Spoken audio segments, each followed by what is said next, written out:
What a bunch. We're back. What a bunch. That's the sizzle right there. You got the sizzle reel. Good. That's good. That was pretty Curtiss heavy. Hey, when you got the main actor, you put him in. You got the big talent, you play him. It's just the way it is. Just the way it is.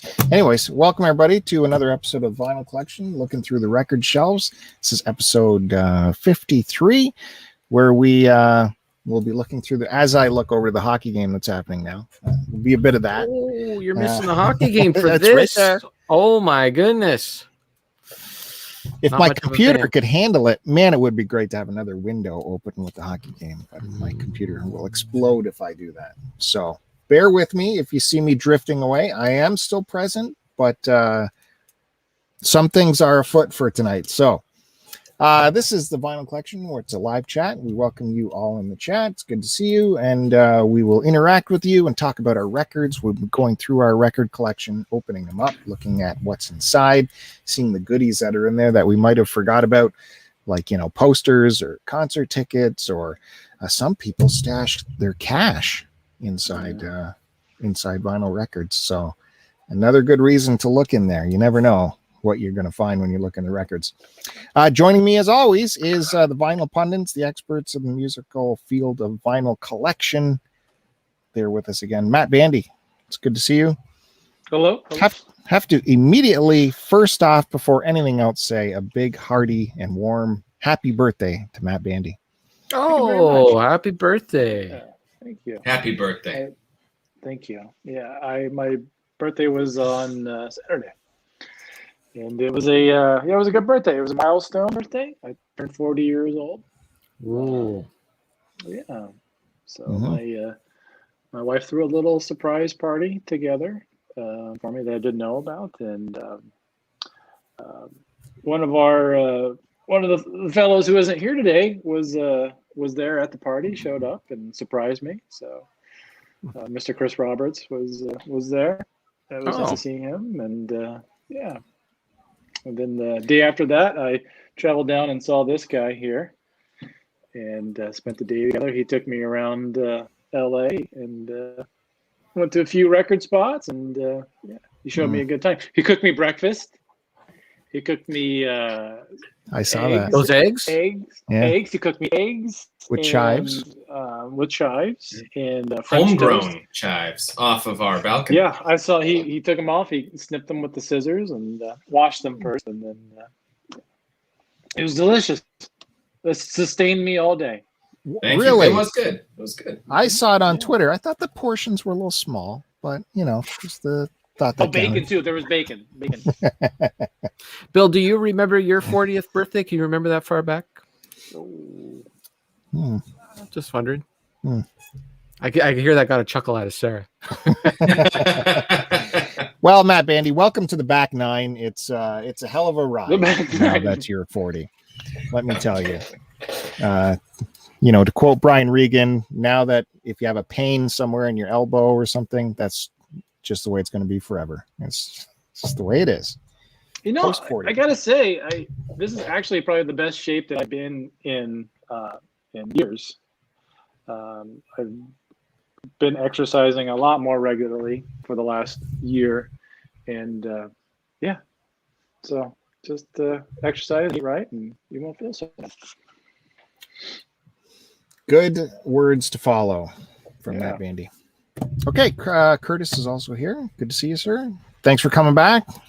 Good to be here, representing the youth of this show. If we're all giving our ages on this episode, please. Carrying the torch, if you will. Although my birthday is at the end of this month. So, I too will be gaining another year. But not 40. Nope. Will you be on the wrong side of 30? Not yet. No, not yet. Oh, come on. Don't lie to us like your IMDb page. Just tell us. Wait. What do you mean? What do you mean the wrong side of 30? Will you be 36? No. Yeah, 37. No. 38, No. 39 and a half. I'll tell you what. You take Chris Roberts' age, divide it by 4, and I'm 1/4 of that. Well, that is significant. That narrows it down. Miss Elba Bob's here in the chat. Good to see her. Thanks Yes! for coming by. She says we're all super young to her. Oh, I don't know if we'll be able to just quickly. I'm glad Mrs. Elba Bob is here, but you guys had quite a audience for your little VHS unveiling the other day. Made me a little jealous. Not gonna lie. I mean, the chat was bumping that Was day. it? I couldn't see yeah. that. It was Chris Roberts' show. He was the man. I watched it after, and it was just, Really? yeah, it was pretty crazy. Get that Chris Roberts heat on your stream. That stuff's going to happen. I don't think it was him at all. I think it was all you, Bill. I think it was the Pretty sure. VHS. I think vinyl is on its way out. This will be our last episode. It's all going to be VHS from now on. It could. There's enough. I barely I made did a chunk in that box. I did spend the afternoon rewinding tapes. So, You were being kind. well, Chris finally got me a VCR or a VHS rewinder, and actually I should have it unplugged to show as one of my vinyl adjacent pickups. But I plugged it in, and I literally have just been, because he recommends not rewinding your VHS in the VCR because that'll like wear down your VCR faster. So I had all these tapes that I've been watching that weren't rewound, and he got me a VCR or VHS rewinder, and so I spent the afternoon doing.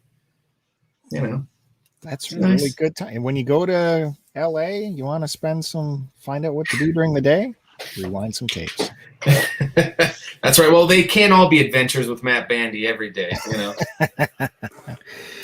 All right. And of course, I'm going to massage his ego a little bit. The youngest member of the panel, the most handsome member, the most vibrant looking member of the panel. Chris Roberts popping in. Kevin Buried on Mars joining us. There is no way anyone could mistake him for a 50-year-old. He is so vibrant and youthful.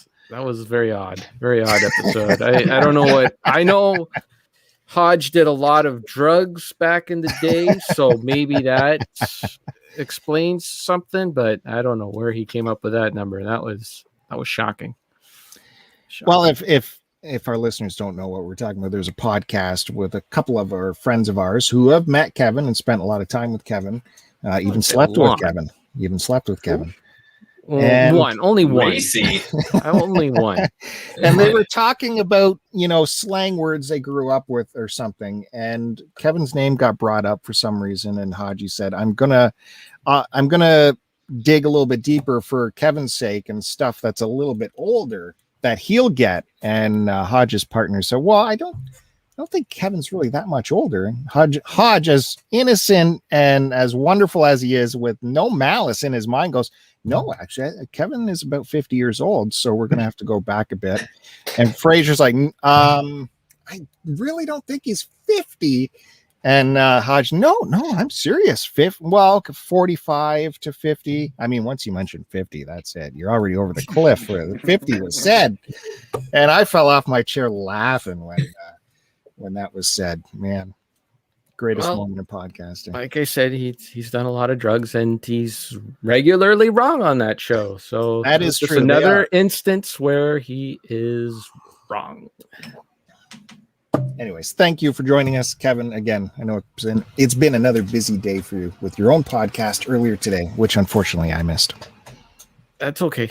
It's all good. You missed some Tremors 6 and Tremors 7 talk. WTF, bro? Well, I figured you were busy with this show, and I don't know. Richard asked me, and I'm like, I didn't ask Curtis. I think Curtis is busy, so I always feel bad like asking people to come on my show. I literally had nothing going on today. You just heard me like 10 seconds He ago. was Say, I spent all day VHS. rewinding tapes. I should have asked. You're right. No, it's totally fine. We went on too long, but it's just they're both crap. So that's it. That was the conclusion. Is 7 the cold day in hell? Is that one? No, that's 6. Well, there's even another one after that? Yeah, with Shrieker Island with Napoleon. Oh, that's Dynamite. like brand new, isn't it? 7? came out last year. Yeah. Oh, last year. Yeah. Shrieker Island. Shrieker Island. Okay. It is something else, man. They just get these scripts and they just take bits and pieces of them and say, yeah, we could do a little bit of this, a little bit of that, and then they look around, hey, we can do this too and that too, and it just none of it makes any sense. A first draft that they filmed. Yeah, or like 6, the Cold Day in Hell one. That one, like, they're supposed to be in the Arctic, so the plan was that they were going to go shoot in Bulgaria, in this Arctic looking area, and they couldn't get that together. So they said, okay, well, that's okay. We'll just go shoot back in South Africa like we shot the last one, and we'll just CG in the snow. Oh, God. And that's exactly what they did for the very first scene of the movie, and then kind of forgot about doing the rest of the movie like that. So they're just going around, driving around in the dirt. And there's some like talk about like, oh, it's a heat wave and it's really warm and it's not, should be a lot cooler, but it's not. But it doesn't explain why they're just mucking around in the dirt. It's so dumb. I mean, the whole movie was sold on it being like Trevor's in the snow. And yeah, literally just the first scene. The movie is called A Cold Day in Hell, and it's not cold. And as Richard pointed out in our show, it's not really hell for Bert. It's just another day in the life of Bert Gummer. I mean, he deals with these things all the time. So there you go. That's what kind of insight you can get into Tremors 6 and 7 if you go over and watch Retro Fandango. I feel good. I got a little. Yeah. That's what I wanted. Yeah. Okay. Good. We got the talking. Good. Yeah, I will be checking that out later. Go to Retro Fandango on YouTube or download the podcast anywhere you get podcasts. I think. Pretty sure. Yeah, for now. Well, I mean, we moved over to Anchor and no one complained, so I'm just assuming everything's working. Yeah, I don't know if I've actually streamed it off. It must be, but I'm just worried Anchor's going to shut down now that it's been bought up by a bigger conglomerate. Oh, it has? I think it's under Spotify now, so when they buy these things, these free services, they like to shut them down. Yeah, I'm just going to head over to archive.org. That'll be the next step and whatever. Sorry, you got to go through 3 hoops to listen to the show now. Yeah, well, geez, I'd have to get Derek to set that up for me. Jeez, come on, Bill. Come on. You're supposed to be a technical guy. You work in technical things in a technical job. You're giving me the speech I give my father, so it's not sounding good to me right now. There you go. Shoe fits. Yeah. He said to me the other day, I don't even remember how to get on the internet. I'm like, there isn't getting on the internet. It's just there. It's just there. It's funny because Richard and I were talking about another movie called Upgrade, and one of the guys in that movie is not technically sound, but even though they're in the future, they're like 50 years in the future, but he just kind of refuses to use technology. And Richard's like, I don't really buy into anybody 50 years in the future being that so far removed from technology. I deal with people on Zoom every day. It's not, and it's all ages. It's not just old people. There are people that just are not tuned into technology at all, and they are completely lost every time they turn on a phone or whatever. And if it's not something that comes up to them on the phone that they can like, okay, I can click on that, and they're just totally lost. So I don't think it's that far-fetched. Okay. I read a review on that on Letterboxd, and I put that on my watch list. Right on. I really enjoyed it. Yeah, I had a patient, oddly enough, a few days ago recommend that to me too. So there you go. It's on Netflix, you said, right? In Canada. I don't know what the situation is in the States, but it's on Canadian Netflix. Oh, so we should check out Upgrade, is what you're saying? Absolutely, yeah. I really enjoyed it. If you like, I got a lot of RoboCop vibes to it. I don't go in expecting RoboCop, but I got some RoboCop vibes. I'm on kind of a bad movie streak here, so I need to get a good one. Well, I found that one to be really enjoyable. All right. I got to wash that Zack Snyder zombies out of my brain. Richard watched that too, and this was his review of it. He said he watched Tremors 7, and he said that was the worst movie he has seen in a very long time until he watched that Zack Snyder zombie movie. Yeah. It was worse than Tremors 7, believe it or not. Yeah, well, it was definitely longer. How long is it? 2.5 hours. Why are these movies so? I just watched that damn Wonder Woman movie. Oh, that's bad too. Yeah, I just watched that.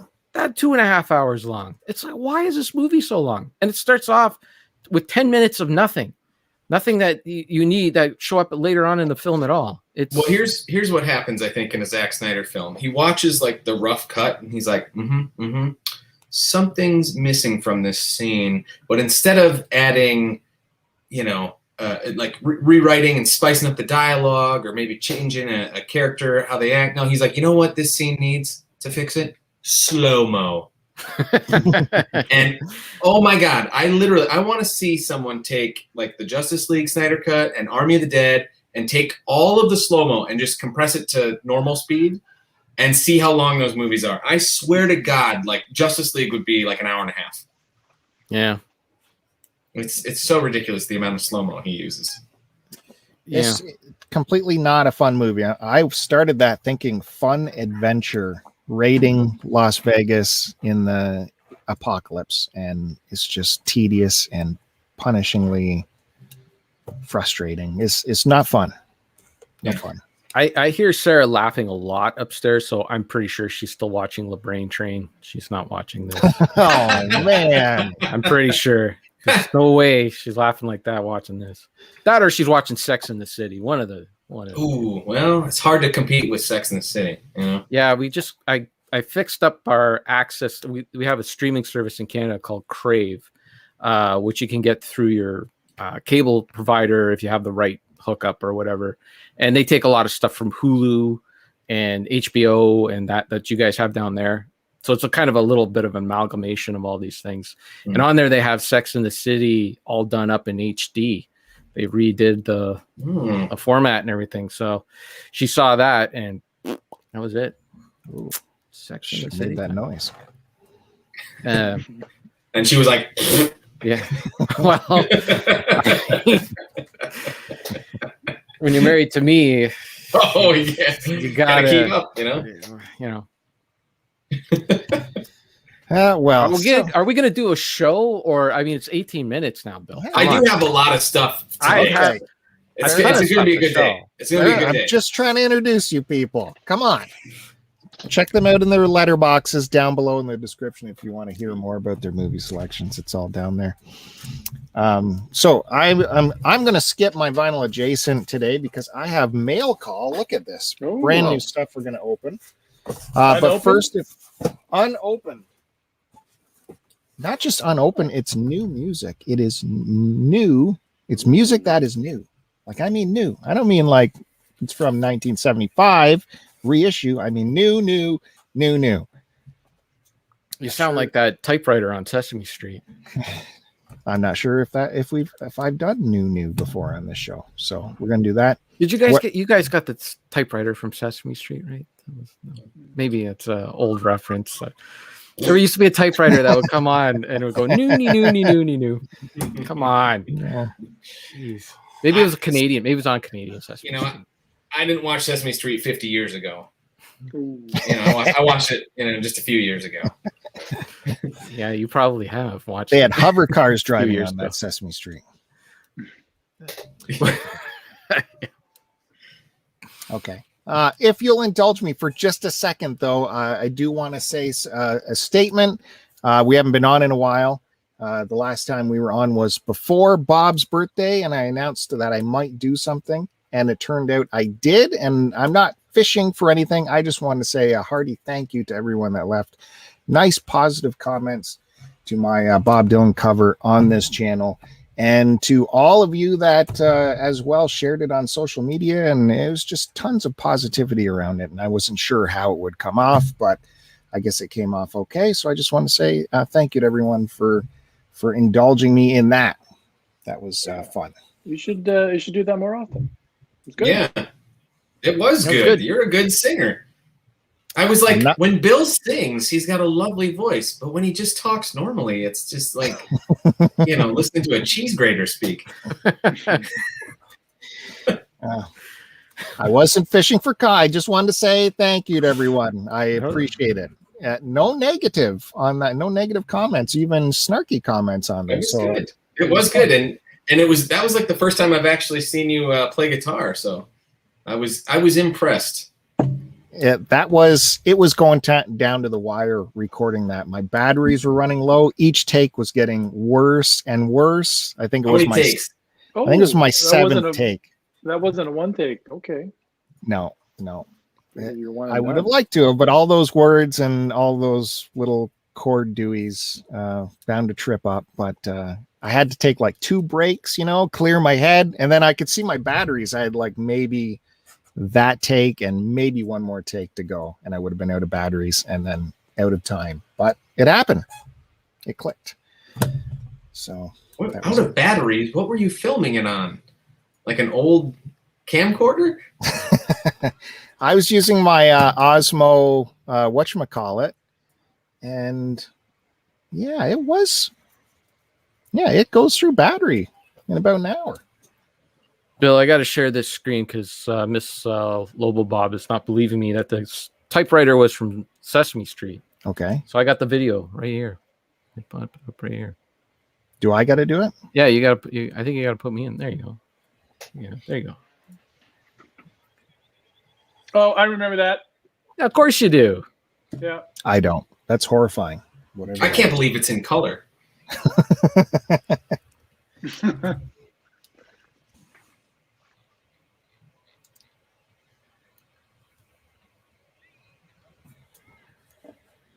How long is this? Oh, it's only a couple seconds.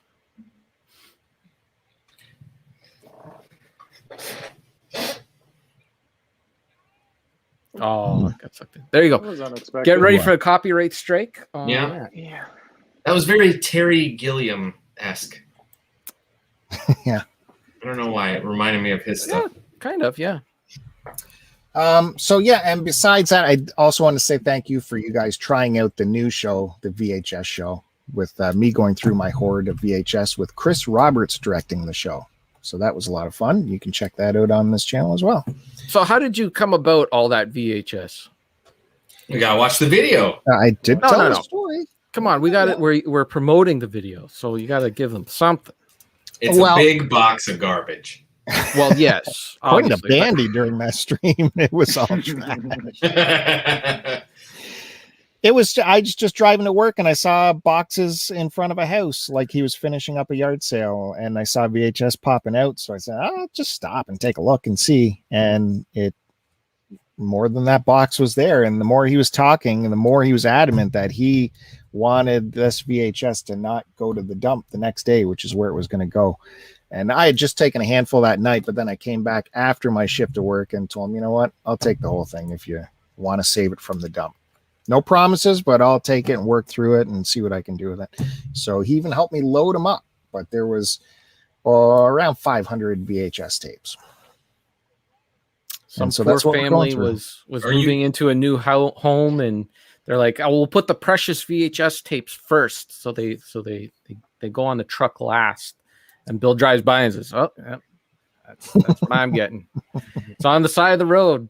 It's the rules. Just pick it up." No. You sent Corey and Trevor into the house to put all the VHS at the curb. That's free stuff. They're throwing it out. Are you doing another one? Because you only got through like what, half of them or so? Yeah, I hope to keep doing it. It's a good way to sort through it all and figure out how to price them or what to keep and what's worth, just throwing out or giving away. So yeah, I hope to do it again. Keep waiting to see that good stuff. Yeah, was there anything good in there? There was a few. There was good movies in there, but there was nothing worth money really. Okay. Yeah. I think you had one tape worth like $20. Okay. Wow. What a tease you guys are to draw people to that video. I tried. I was just asking. You never know what you might find in part 2. Yeah, I could be lying. That's the best way to promote something. Well, it's weird, eh? Like Chris Roberts knows. it. Chris Roberts knows the values, and we know what's good movies. So you have to separate what's a good movie from what's valuable. And like, there's so many that you see where the cover looks awesome. It's like, well, this has got to be a keeper. And he's like, well, it's not worth anything, though. But a lot of classic Hollywood, James Bond, war films. Yeah, no kid stuff. Universal Monster stuff. Yeah. Mhm. Yeah. And we got through maybe a sixth of what Oh my! we have to go through. What? So Really? Were there really, A six? were there really 500? Like, how many are there? there's around 500. I counted them. Well, I did a rough count, how many rows per tape per box, and around 500. This guy's father, that was his passion, to collect VHS. He was an old guy, World War II veteran, and that's what he did. Like, he even shopped from the distributors. He didn't buy them from Walmart. He had somehow the VHS distributors shipping right to him. Anyways, it's interesting to see all the cool covers, and me and Chris Roberts have fun in it. And if he comes back, we'll do some more. Gotta have that Chris Roberts. If that old guy's not still around, that'd be interesting to interview him. See how pissed off he was when DVD took off. You're like, got all these VHS, damn DVDs.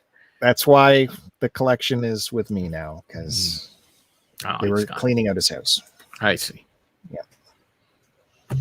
All right. Miss Elba Bob says it was real fun, and I appreciate her showing up there. It was good times. So shall I open up some mail?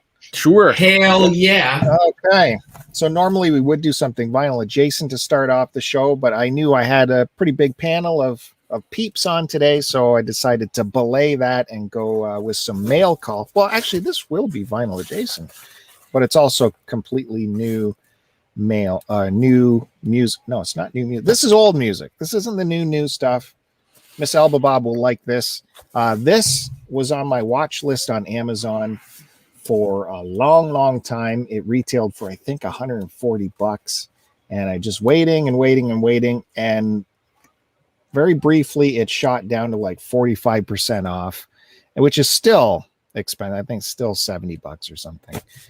And but I said, piss on it, I'm gonna do it.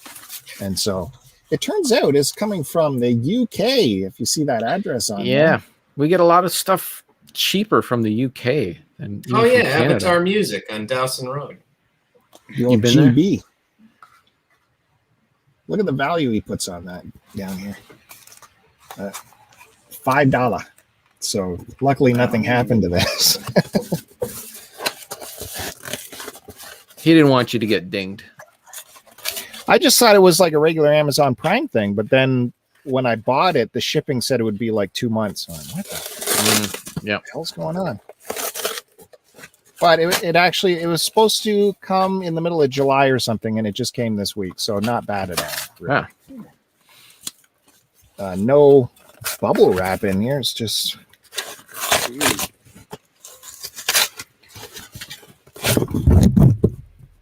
nothing. No extra packing, but it's okay. Doesn't seem banged up at all. We have the Rolling Thunder Review, the 1975 live recordings box set on CD. Let me show you all of the discs that are in there. Wow. 14 discs. Jeez. So it's loaded. And I mean, this has got, of course, on this channel, you see all my bootleg music I put out there. And surely I have some of these bootlegged, but nothing is going to match the quality of this official Columbia release. And, maybe I sampled some downloads of this, and when you have the real thing, it's nothing like having the real thing. 14 disc set, over 100 previously unreleased tracks, 5 complete shows newly mixed, 3 discs of rehearsals, and a bonus disc of rarities. How many minutes worth of music is that? Jeepers. I don't know. Like 45, 47? Yeah, about 50 minutes of music. Yeah. He's known for his incredibly short concerts. I'm just thinking, is there a way for me to open this without wrecking the plastic? Oh, God. Get an X-Acto. Where's your X-Acto knife? Miss Elba Bob asks if the Toronto show is in here with Gordo Lightfoot. We have Worcester, New York, Fairmouth, Cambridge, Boston, and 2 Montreal shows. I don't see the Toronto show. I do have a copy of that El Bootleggo. I just go along the seam here like this. Ooh, you are playing with fire there, Bill. Right down the middle. My goodness. Well, that's where the seam is. I see. This is a very, very tense moment here. Okay, now I don't know what to do at the back. I don't know what to do. Throw it away. Rip it. Just rip it. Remember the poster. Eat it. There, we can just do this. Oh God. And then see? You're like the person that gets a friggin' Christmas present and like unwraps it all gently so you can reuse the wrapping paper. Or people like when people are opening and they're like, "Oh, I want it. Like, this is such nice wrapping paper." What does that even mean? Like it's to be rapid, to be ripped off. People used to reuse wrapping paper. This is like stuck on here, so I can't see what's under there, but something else is Yeah, well, you take it off. Is that It's a like ticket on the side? Is that You what never the know. side? No, the top. Oh, yeah. Oh, that's cool. That's cool. I like that. Yeah, Maple Leaf Gardens one, but Maple Leaf Gardens isn't on What here. is there? Francais on the back. Coming from the UK, there shouldn't be, but maybe that's No. what that extra thing is. Oh, especially if it's Oh, coming you from mean the UK. under here? Oh, it's just a photo in there. Okay. Yeah, they I do wanna see that that sometimes. They'll put like what's in there, so when you have it in the store, you can see what's in the box set. But then you're meant to take that and throw it away once you But get it's it. stuck on. It's stuck Yeah, on it's there. just So No, glue. because it's being held by the plastic. See, that's there's ephemera. no plastic there. See? You It's a got it legitimate wrapped on the ephemera. bottom. This is Corner stuff. This is the dumbest segment we've ever done. I don't know. You I'm guys just want me to rip this. Yes. It's probably held on by that gooey little Yeah, sticky that's stuff what it they is. use. Yeah. Got it. Bill's acting like he's never bought anything before. I It's know. just like foreign to him. What is this? Come on. You've purchased stuff before in the past. You're not going to get it out of the plastic like that. Well, okay. Bill, dude, this show is 2 hours, bro. All right, we're opening this up. Well, I'll work on that tonight off the air. Don't worry about that. Oh my goodness. Oh, you broke the top off. Just rip that right apart. Not rip. So those are nice. Those are put together in little Um, digi packs. colors are all different. That's cool. Are they gate folded? Or are they just little sleeves? Yeah, they're just sleeves in there.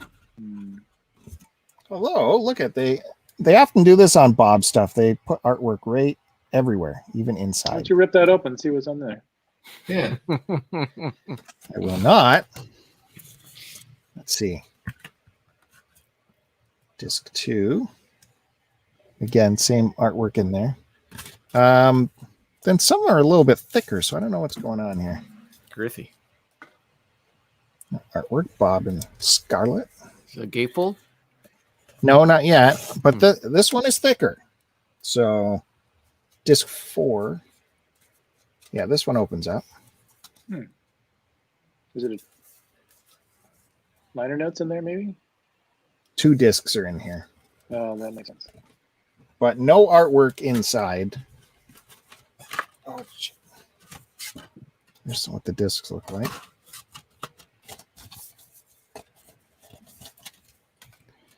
Yeah.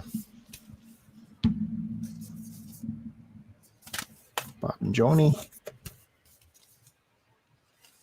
Again, I think this is Bandy's era. If I were to push some Bob on him, he would like this. He'd dig this. What's that, 70 what? 75. 75? Okay.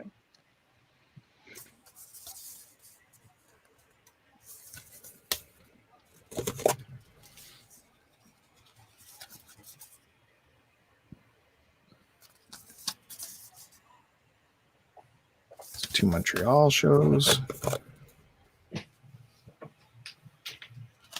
Back to sleeves. What's in this sleeve?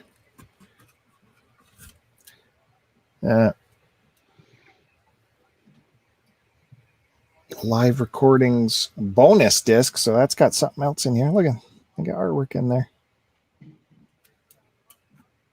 Doesn't open. It's glued in that way. I like these little extra touches. Oh, and we do have a booklet. Is this an official release? Yeah, it's official. This came out when the Scorsese Rolling Thunder review docu drama came out. Right. They decided to pump out. There was the vinyl release, the official bootleg vinyl release, but then once that movie came out, I think they wanted something to go along with it, and they wanted an excuse to pump out these concerts in pristine audio. So there's this not an official like vinyl release of it? Not of this particular one. There is a Rolling Thunder official vinyl release, but it's not this magnitude of and it was very expensive at retail. Like I said, close to $150. So it was tough for us to buy it. Good sturdy box. Yeah, good. Good job. So there is that. What's the picture on the back of the box? I can't get the thing off. Fucking Bandy is going to make me Pull it. Oh, there it goes. Rest in peace. This is going back on. It's going back on. Like Bill trying to put a condom on. So that's the list there. Blankety blank. It's ephemera. Legit ephemera. There's. I don't think. Oh my gosh! Heard that. Sarah did not laugh at that ephemera joke. No. She's watching the Brain Train. So yeah, nice box, nice package. Yeah. You want to keep the plastic off of that. Well, no, the plastic protects it. No, it doesn't. It'll come on. Over time, over time, that's gonna just shrink up on that and get all gross and crusty. And you're never gonna be able to get it off. It's gonna melt onto it and ruin it. Okay. How excited do you guys get when we find an old piece of vinyl that still has the shrink on it? We get all excited. I take that shit off. Yep, me too. Sometimes I throw away the whole package and just keep the disc. I mean, what do you need it for? You don't listen to the box. People that did that. Yeah. I know people. They put them in those stupid binders and they all cracked. Yeah. Mm-hmm. Miss Elbaba was asking if the ticket on the top was Maple Leaf Gardens. It is, yeah. It's Maple Leaf Gardens. I can show that again. December 2nd. Wow. So that's the first leg of the tour, which everyone says is the better leg, because they came back in the spring of the next year. And by then it wasn't as fresh and wasn't as, improvised, impromptu. What was that tax on the ticket? Did that say RST? I don't know what I saw like $8 and then 80 cents. Yeah, $8 plus RST, 80 cents. It's RST. That's before my time. It's right in Bill's wheelhouse, though. He should know. Come on. No, I don't know. Imagine paying $8 to see the Rolling Thunder review, which included like 30 musicians, like A-class musicians. Yeah. Like a 4-hour show. Maple Leaf For Gardens. $8. Montreal's up by 1 for those keeping score of the hockey game. So, Amazon. I purchased something new. This is a band that, a lot of people say I discovered. They came out with a new album that I wasn't even aware was coming out. I haven't listened to any tracks of it. I just knew it has to be good. And it came at a decent price. Because normally Is this the band you introduced to Kevin? Yeah. No. The band I introduced to Kevin and many other people who have appreciated that for me changing their lives like that. I have evidence. I have proof. Video proof. So a brand new record and a highly anticipated record. It was only, I think, $25 or $27 or something. So nowadays, that's a screaming deal. Considering the latest Neil Young album to come out, a single discer, came out at $40. So Bill, be careful with that box. You're gonna want to save it. actually, I came to a really big decision last week. I sat my kids down and I said, listen, I've come to terms with something. I'm good with boxes. We have enough. I'm no longer to keep boxes. Yeah, I've been going through and filling up like 2 recycle bins full of boxes. I'm like, why am I keeping these fire hazards? They gotta go. Oh, for Christ's sakes. Of course. It dinged. I'll just show you that. Now you know why it was $25. So you got to be careful with that, Amazon, man. See, they'll get something back and then they'll throw it out there for a really cheap price, hoping that you won't care. This was a pre-order. I pre-ordered. Oh. It's the first time I pre-ordered something. Oh. Look at this. Both corners are fracked. Oh, Amazon. Oh man! Do you think that But make happened sure in you shipping? save the plastic. It couldn't have happened in shipping. That thing was packed nice in there. It wasn't In tight that against box? the box there. Yeah. It's actually 3 out of 4 corners are bashed. Maybe that's how it's supposed to be then. Unbelievable. See, now you can keep the plastic on that thing. Anyways, the Black Keys have come out with a new record. You're so sad, like announcing this. It comes bilk and dish, pre-bilk and dish. Oh, Yeah. Yeah. You pre-ordered for pre-bill. They knew. They were like, "Oh, I know which one to send him." Now, if it had a $1 price tag on it, that bill would definitely jump all over it. The Black Keys, yeah, I would be fine with that. But again, it was so pre-ordering does nothing for you because when I pre-ordered it, the shipping was like months away, even after its release. So I'm like, why do we pre-order? And then I get this and it's shit. So why do we pre-order? Oh, so they might have got that back and then they said, well, we can fill a pre-order here and hopefully this guy will take it. God What are you damn going to it. do? Are you going to send it back? Yeah, that's going back Yeah. for sure. So wouldn't I keep that. guess I better not open it. Nope. So yeah, Black Keys new album. Kevin, did you get this? No, I did not. Delta Creek. It was, I saw it was $40 on. What? I didn't see no Oh. $25 Yeah. on Amazon. Well, you would have got a nice copy then. It's a Oh, yeah. 2-discer. But I don't it's know on my anything list. about it. I didn't listen to anything before buying it. I just went with Miss Elba Bob and Sarah are saying RST and PST are the same thing. HST replaced both. Yeah. Retail sales tax. RST. Yeah, apparently our Netflix is going to go up because they haven't been charging us HST, and now they're Yeah. going to. Yep. Well, it's been a fun stream, guys. Yep.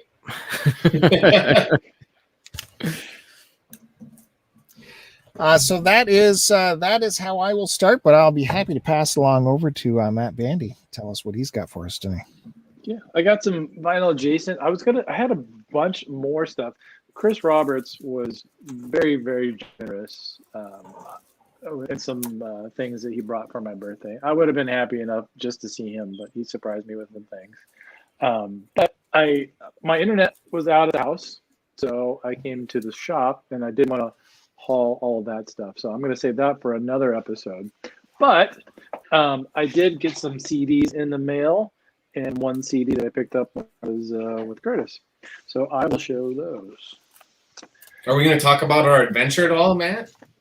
Sure. Yeah, you're a better storyteller than me, so I'll Fair let enough. you elaborate a little more there. So there's a YouTube channel that I follow. He does Start to continue. Besides Start to Continue.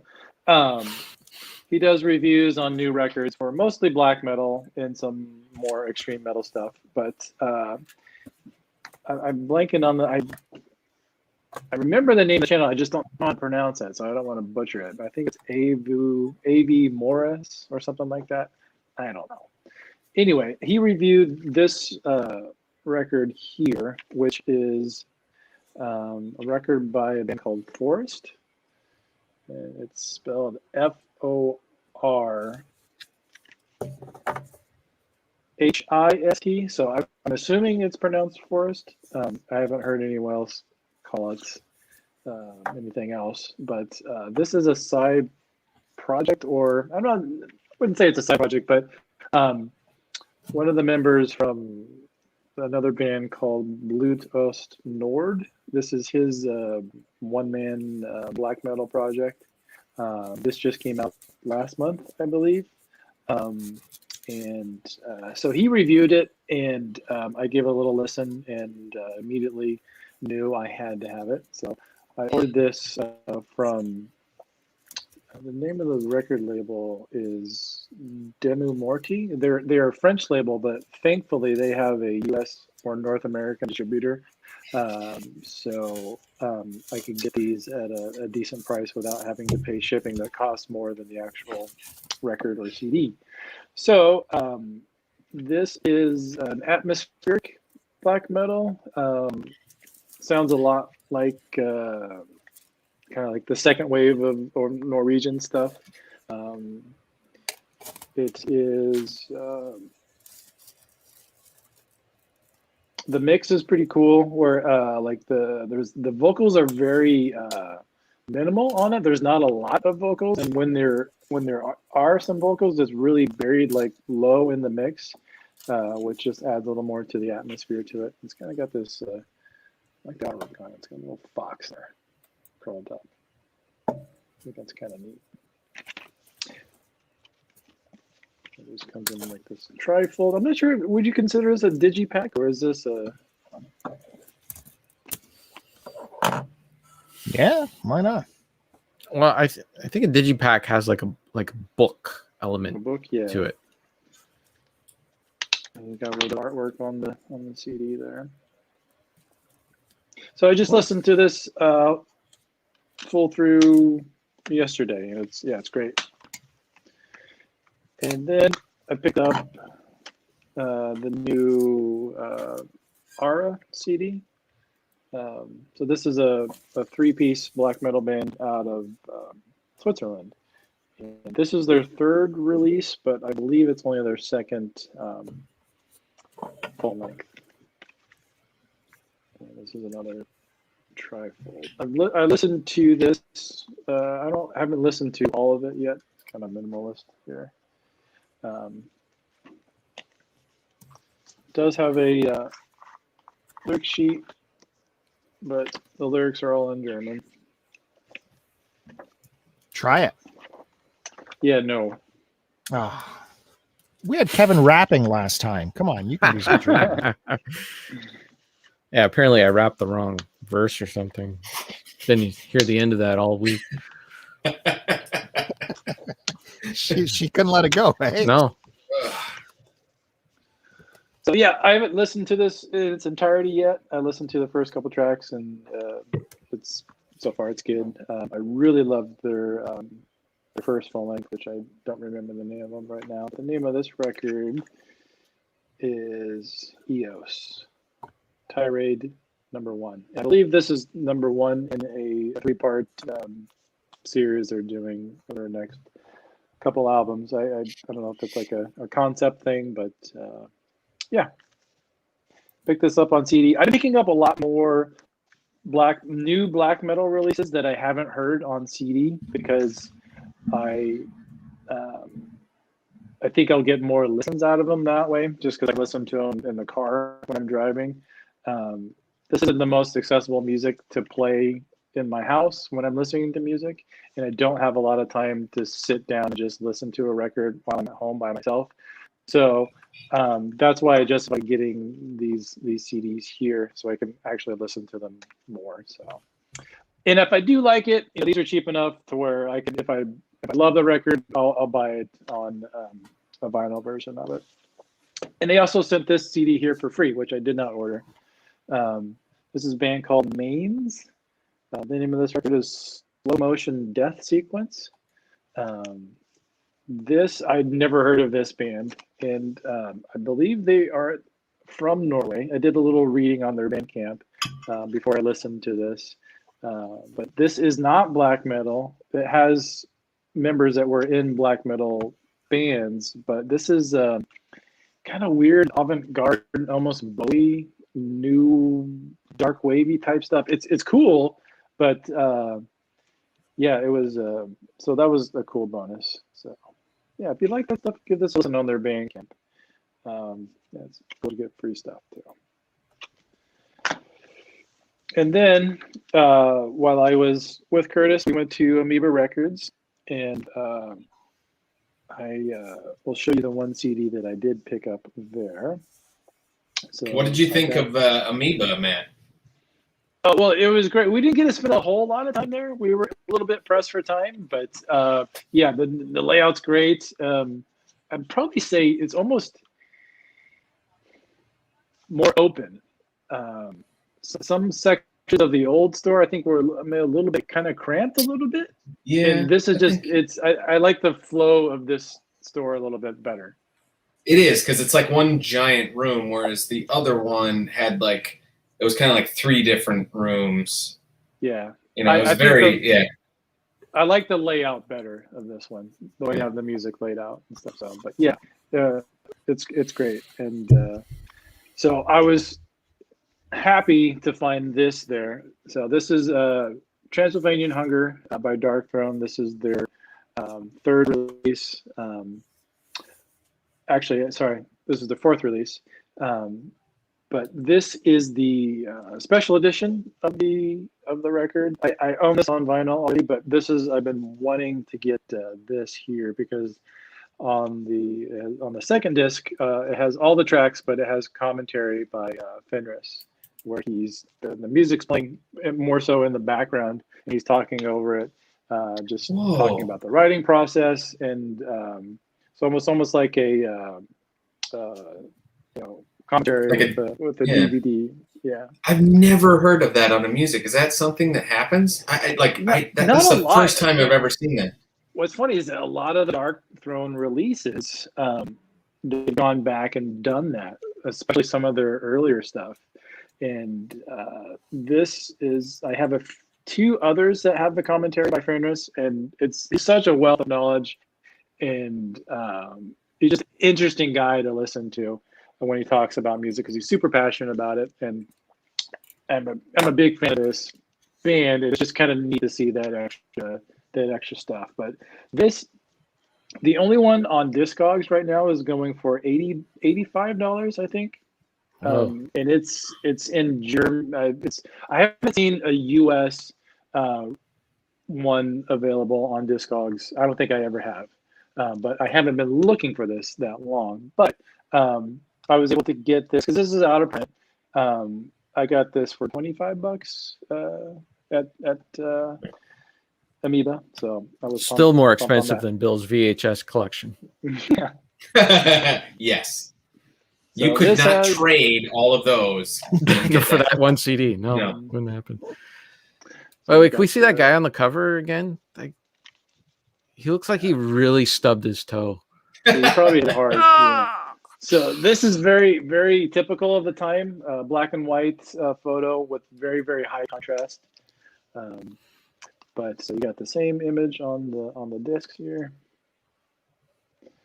And on the inside, you have a little write-up about kind of the history of what was going on at the time in the Norwegian scene. And you have some stuff written by Fenris about the recording process. He recorded this all himself, except for the vocals, which were sent out to do by Ted, the singer. So he recorded all of this himself on Ted. Ted, yeah, that's his name. Ted. That's his real name. So he goes by, well, his stage name is Nocturnal Culto. So as I was gonna say, yeah, you know, okay, yeah, Carl recorded this. Yeah. Yeah, this was all recorded in his home on it was a 4-track recorder that he called it the Necro Hell.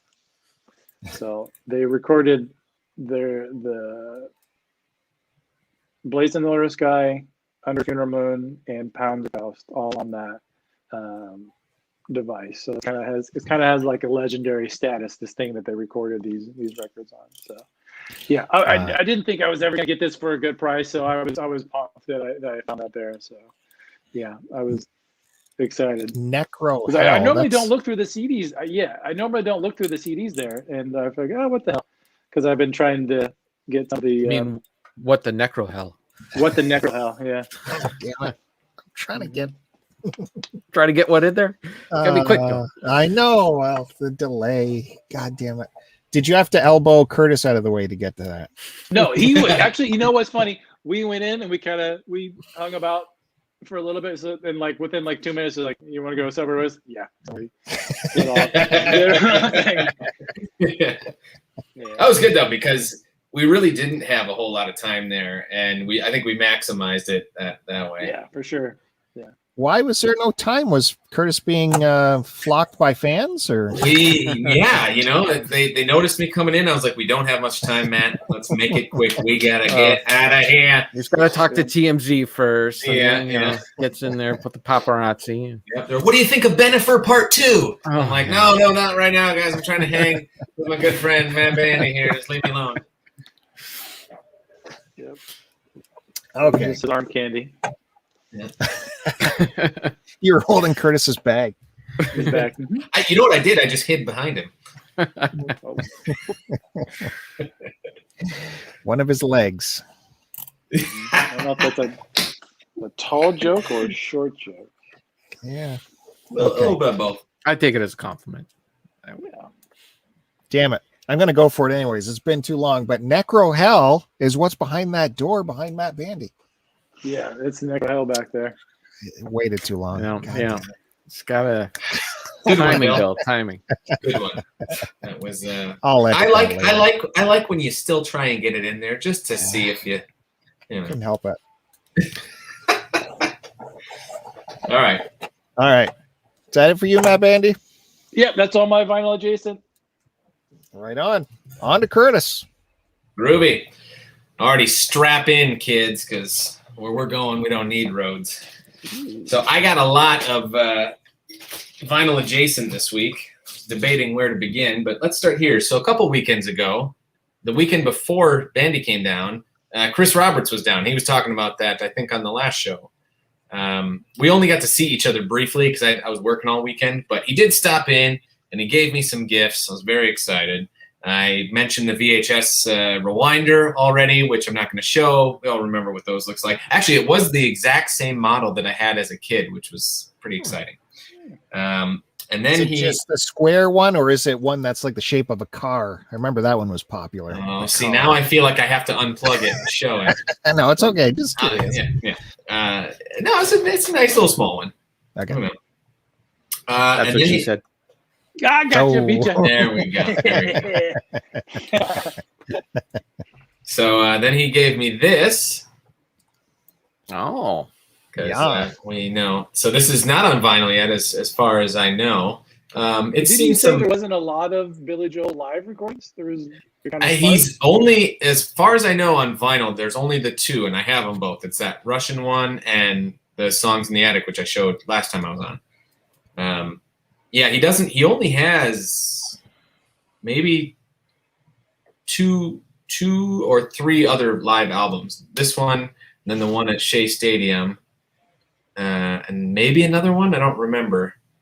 But anyway, this is a good one. Nice little package here. It's got like a little booklet. Oh, look at that. What is this? What is this? The guy like setting up the stage? Who is that? It looks like Fred Durst. I know. It's not Billy Joel at all. What are you doing there? Never noticed that. Is this like the warm-up guy at like a sitcom? Like a homeless dude that. Where are you from? Oh, Missouri. You know the best thing to come out of Missouri? The I-94 East. Oh boy. So anyway. It's a 2-discer, so it's I don't know if you'll can you see that? Yeah. A lot of good stuff. Surprisingly, a song that I was hoping to have live wasn't on here. I think it's on one. I still need to get is Captain Jack. That's a really good one. That's on that other one though, so I already have a live version of it, I suppose. But so I got that, and then the coup de grace from presents from Chris. Oh, wow. That's the big one too. So, this is the big one. So still working out where exactly I'm going to put that up. But has it got the stamp on there somewhere? Yeah, right there it is. Right there? No, not March that one. 16th, 93. Which stamp? It's on the side. Oh, there you go. I see. I'm pointing at it like you can see me pointing at it right now. That's the real deal. It's the real deal, baby. Nice work. So thank you, Chris Roberts. I want to get that in before you pass away from old age. And then let's fast forward to next weekend, and Bandy comes down. Very excited. I actually took time off of work to hang out with Matt Bandy. And yeah, he came in. We had breakfast, and thank God, because we had a jam-packed day. In fact, Bandy, the whole reason you came down wasn't actually to hang out with me. That was just a bonus. Well, it's true. It's true. And Bandy, you had a vinyl of Jason you didn't even show. Oh yeah, I got tattooed on Sunday. Oh, I haven't seen it yet. Let's see the ink. Is it in a place we can see it? No, it was taped up when I came it's back. on my arm here. There you go. It's the Oh, sword. you got it. It's still Okay, it's all that's where- scabbed up. It's all scabbed up right now. So it's Dude, that looks nice. From what I saw in the picture that she had, that is crazy. She did good work. Are you happy? Yeah, very. So Yeah. it's a sword from the heavy metal band Manowar. It's a sword that appears on multiple albums of theirs. So Manowar? Manowar, yeah. The muscle guys? Yeah. Okay. Man, you should have seen too. When I walked into that tattoo shop, they were just salivating at all this like blank canvas that walks through the door. Oh. But before you show us what's on your back. On my back, no, you don't want to see. It's a giant dragon, picture. didn't you? It's a big Matt Bandy.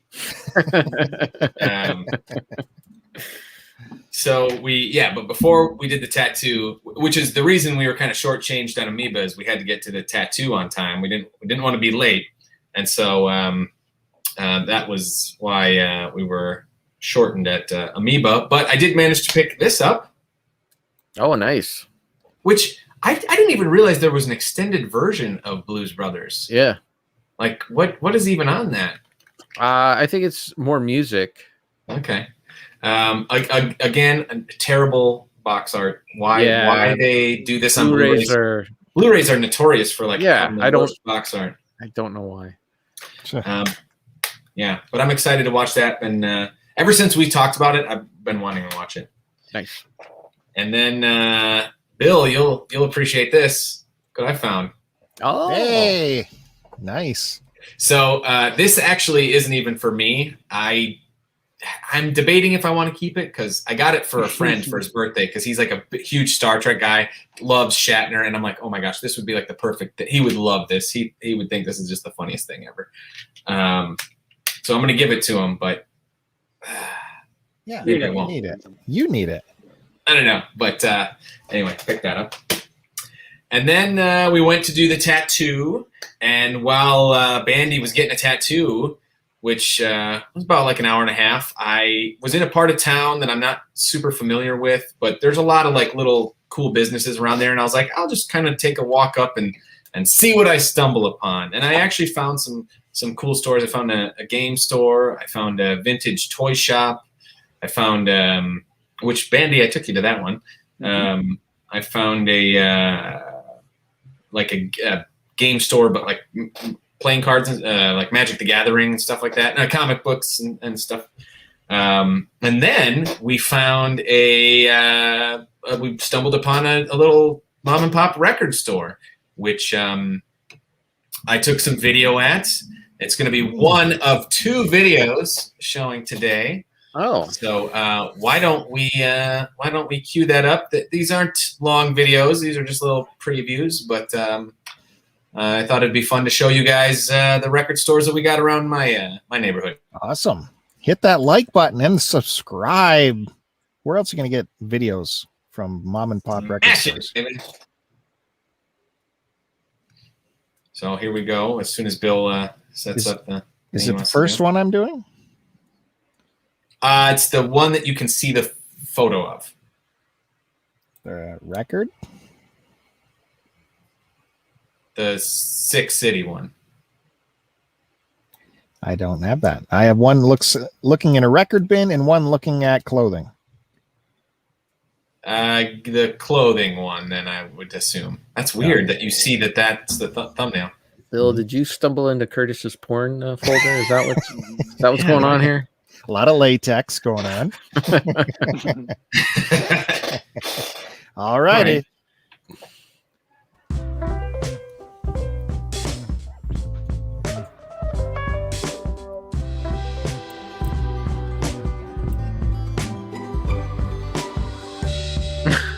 Wow. Forgot all about that thing. He had a ton of vintage concert teaser. Those are vintage. All of them, yeah.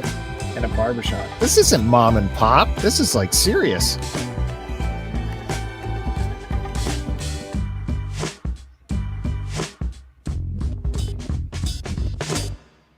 Wow, that was like professional. Jazzed up with music and everything. Yeah. You know, I edited it on my phone on my lunch break one day. Sweet. I hope you tag them or something so they see that you made that for them. I did. Yeah, I did. I tagged them today actually on Instagram. So, yeah, so that was fun. Fun little store. And then where did we go after that? Oh, did we go to I guess we went to the second place. Yeah, the second store. Yeah, we can talk about that. Yeah. Should we show that video now? Yeah. I mean, might as well. We're all. That was like the primer. All right. Well, let's do the second one now, and then we can discuss. Right now, we are headed to Headline Records. It's a local straight edge punk rock record store that I've been wanting to show this guy forever. You excited, Mr. Matt Bandy? Very. Beyond. Well, Was Matt's sidewalk a lot higher? He was up on the curb. Oh, nice.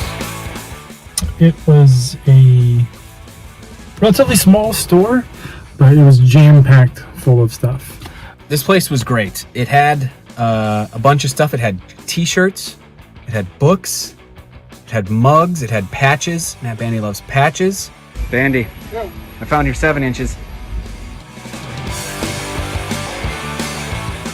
Yeah, it was a lot of punk rock stuff. Heavy on the punk rock, mostly older punk rock from like the 80s and mid 90s stuff. Definitely had the 3 pyramid belt. Yeah. Also had the bondage belt. Mine wasn't leather though. Mine was it was like a rubber, so it was cruelty free. Isn't that part of it though? Is the cruelty? Oh no, not at all. Come on. Alien sex beam. It had everything, a little bit of everything. If you're a fan of punk rock, this is a place to go. Good place.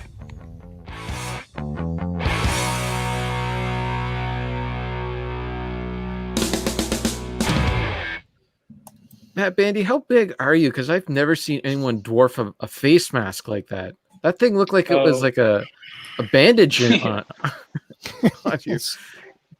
Bandy's tall. He's tall. I'm 6'6". Oh my goodness. Yeah. But the beard makes it look small too. Yeah, So I guess. Yeah. that store, that Headline Records, I used to live about a block away from there, and ever since Bandy, I got to know what his musical tastes were. I wanted to take him there, and so I finally got to take him there. Bandy, why don't you give the lowdown of your experience? No, it was cool. I think I'd heard about that place before through a friend who lived in LA. But yeah, there was a ton. I didn't even look through all the records because there was so many in there. The way they had it set up was that it was when you're digging through the crates, it's like the artwork of the record, so it's only kind of a sleeve, and it's the record. The vinyl isn't in there, and I'm assuming that's to prevent theft. But you can get a ton more records in the space since the vinyl's not in there. So if you find a record you want, you bring it up to the guy and he pulls it from his other shelf or wall of records that he has. But there's so much stuff in there. And does he let you look at the vinyl before? Because that's like part of the thing. If it's used, yeah, I'm sure you can look at it. But most of the stuff there is new. It's new, but no, actually, now I'm thinking about it. No, it's probably not all new stuff because I'm sure some of the older stuff was represses and new represses that way. But there was like a section that was like for the original press or collector vinyl type stuff. I didn't even dig through the 7 inches because there was so much, and it was for such a small space. They were packed full of records in there, and heavily on the punk rock, and it was cool. Did they have any other genres there, or was it just punk rock? It was funny because there was some heavy metal thrown in there, but it was like kind of like Eddie. There was like it was like the heavy metal that everybody likes, like punk rock guys or hardcore guys can get into, like stuff like Motorhead, the stuff that where it's kind of influenced punk rock. So they did have like a couple bins at the front, like dollar bins with like country records from like the 50s. Like stuff. I was like, what is this stuff? I never heard of it, but I was flipping through that. And one thing that was cool is like they had their own like record label there, and they'll do like special pressings of they would do like a limited repress. Like a limited repress, yeah. It was cool. The owner seemed French. He had a heavy French accent. Yeah. Mm-hmm.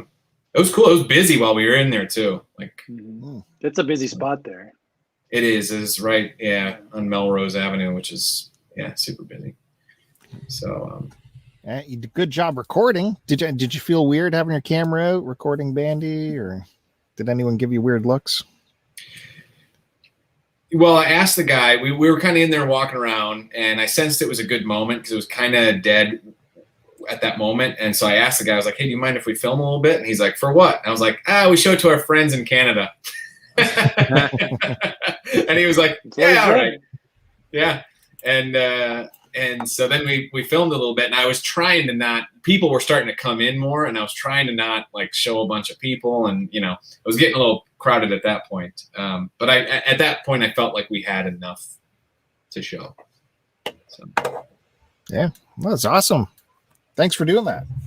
Yeah, it was fun. I'm going to try and do that more as I find more stores and stuff. It's a neat thing. Like I said, I'm going to be going to London here pretty soon. So there's a record store that I love there that I really want to do a dive like we did with this. So sure, right on. And that was kind of the end of our adventure. Then we came back home, and Bandy flew away, took his Zeppelin back to wine country where he hails from. Well, geez. Certainly, I'm jealous again of you guys.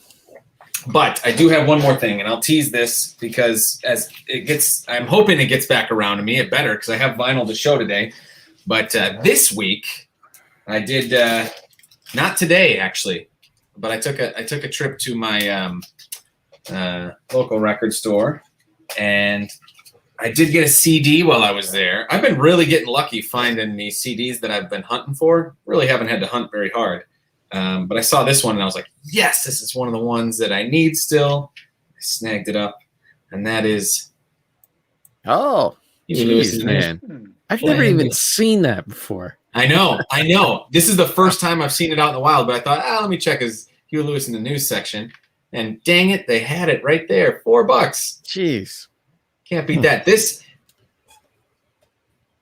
This is a great album if you've never listened to it. If you like Huey Lewis, this is up there for me. I think this is one of his better ones, of like the stuff you've never heard of. Mm-hmm. I would put this up there. Yeah. Really good. Basic one. This is actually celebrating, Bill's been doing his 50-year anniversary or whatever. This is celebrating its 20th anniversary. This came out in 2001. There you go. So, 20th anniversary. I realized, too, the last show I was on, both things I showed were celebrating like 30th anniversary. One came out in 91. That the Huey Lewis I showed last time came out in 91. And that Billy Joel record I showed came out in 81. So there you go.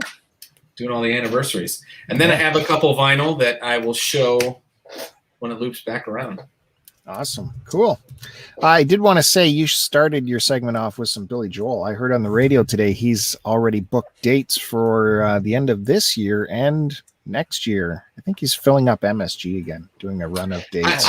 What I've seen is all like East Coast based right now. A lot of New York stuff. Yeah, I've been paying attention to see if he comes back to LA. I'm going to jump on that if he does. Right on. And welcome Deke in the chat. Thunder Bay Arena Rock. Good to see you. The brain train must be finished now. Yeah. It's now safe for people to come over here. All right. Cavon. Yeah. What do you got for us? Well, it seems like everyone has VHS fever now. I don't know. I don't know why. Me neither. But I thought it'd be neat, considering your big successful VHS video, that I would show some VHS on here that is indeed vinyl adjacent. It's all my AC/DC videos that I had been collecting since I was a kid.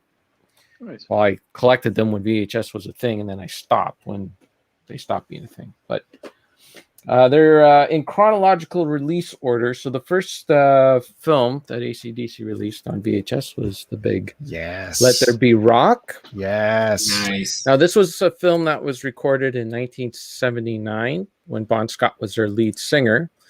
But and it came out in theaters at that time. But when it was released on VHS, I think in 85, the band had changed. So when I bought this, like, I had no idea what it was, and hey, I'm watching you high. Well, you came to the right place. So, anyways, when I bought this, it had the band as they were in 1985. You got Brian Johnson there, and the drummer Simon Wright right in the middle. I think these were. I don't remember that from my copy. Yeah, it was like, I guess they were like promo when they were announcing the new drummer or whatever. I don't know. Anyways, there you go. Do I show the inside? Do you guys need to see that? Well, there might be. You never know. I want to see. So it looks like you watched what, like 10, 15 minutes of it? I just I didn't have a VHS rewinder like you did, so I just did not rewind it. The next, they did have Fly on the Wall. I don't have that one. I have the next one. Who Made Who? And these are concert films? Okay, I was good. So this was a concert film that came out in, that they recorded in 1979, and this was a collection of videos that they had on Much Music. So you have Who Made Who, You Shook Me All Night Long, Shaker Foundations, Hell's Bells, and For Those About to Rock, We Salute You. Now, what I always thought was neat about this one is that it has the flap on the top, like every VHS thing does, but it also has a flap on the bottom. Oh yeah, that's what you're supposed to look for. You can't get that Chris flap Roberts off. talk about that. You can't get that. You have to open it up over here on the side somehow. What I want to know is who made that box. You see, it opens on the side like that. Then you got your VHS in there, and it wasn't a very long tape, as you can see. Yeah, I never got that one. Yeah. Not much value. Well, you got 1, 2, 3, 4, 5 videos. So that was enough for me, because I'm a real fan. I bought this stuff. What was next? This was to go along with the Razor's Edge album, and this was AC/DC Clipped Oh, that's cool. So this hat on its. This is the video that tells it all. You got. Are there any Razor's interviews Edge. on these? No, they're just straight up Just videos. Okay. It's whopping 23 minutes long. That's it. That's all you get. Wow. Next was Live, right? Yep. Now, Live concert. Fun fact, if you go back to that video that I played, the Six City Records one, in that Wallow VHS, yeah, they had that video, and I was this close to buying it. I was like, but then I was like, I kind of want it on DVD, though. Get it on Blu-ray. Get it on Blu-ray. Yeah, or Blu-ray. Yeah. You get the DTS track on there. Yeah.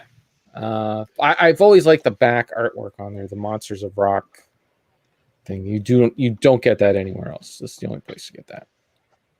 That's why I almost got it. You know. And this was a compilation concert video. This was all these bands here: AC/DC, Metallica, Black Crowes, Pantera. Black Crowes? Yeah, because they were all on the same label, right? They played this Monsters of Rock or Monsters in Moscow. It was like the first big concert in Moscow after the Berlin Wall had fallen, and it was, I think, 500,000 people in the crowd. Yeah, the Black Crowes definitely was not. They kind of stood out like a sore thumb, but yeah, I think it was just a label thing. Pretty sure Epic label or something. I can't remember. And finally, here we go. We're getting to this is. I think this is the birth of my keeping the cellophane on things, because this still has the cellophane right on there. You still got the sticker on there. It hasn't melted into it and ruined it? It didn't melt in. It's not any sort of color other than clear plastic. This came out in 1997, so I think we're good. I think we're past the date there. So there you go. You got the back and a little better sticker on there. So that's a whole concert. This is a whole concert, and it came with a poster. Oh, cool. I still have. Some ephemera. No, this is not ephemera. Ephemera. This is something you keep. So it is a. Finally, they give you something extra. Yeah, they were big on the posters there for a while. And like, I think all their releases from 95 to 2005 had posters in them. That's cool. And it's double-sided. Oh, yeah, that's right sided. So you got all that in there. Nice. That's good. Good stuff. Love the hand-drawn art on the other side, though. That one's cool on the Noble side. Yeah. Very That's nice. awesome. Yeah. Yeah, I couldn't tell that was a Matador because that huge sticker on the VHS was there. So I'm glad you showed me that post. That sticker was in the way for you, Matt Bandy? Yeah, I had no idea what the hell that You was. couldn't tell And what that was? Angus, nope. That's too bad.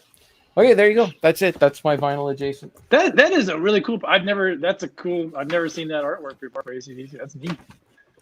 So if we find that VHS, it could have that poster in it, is what you're saying. I never got the poster in there.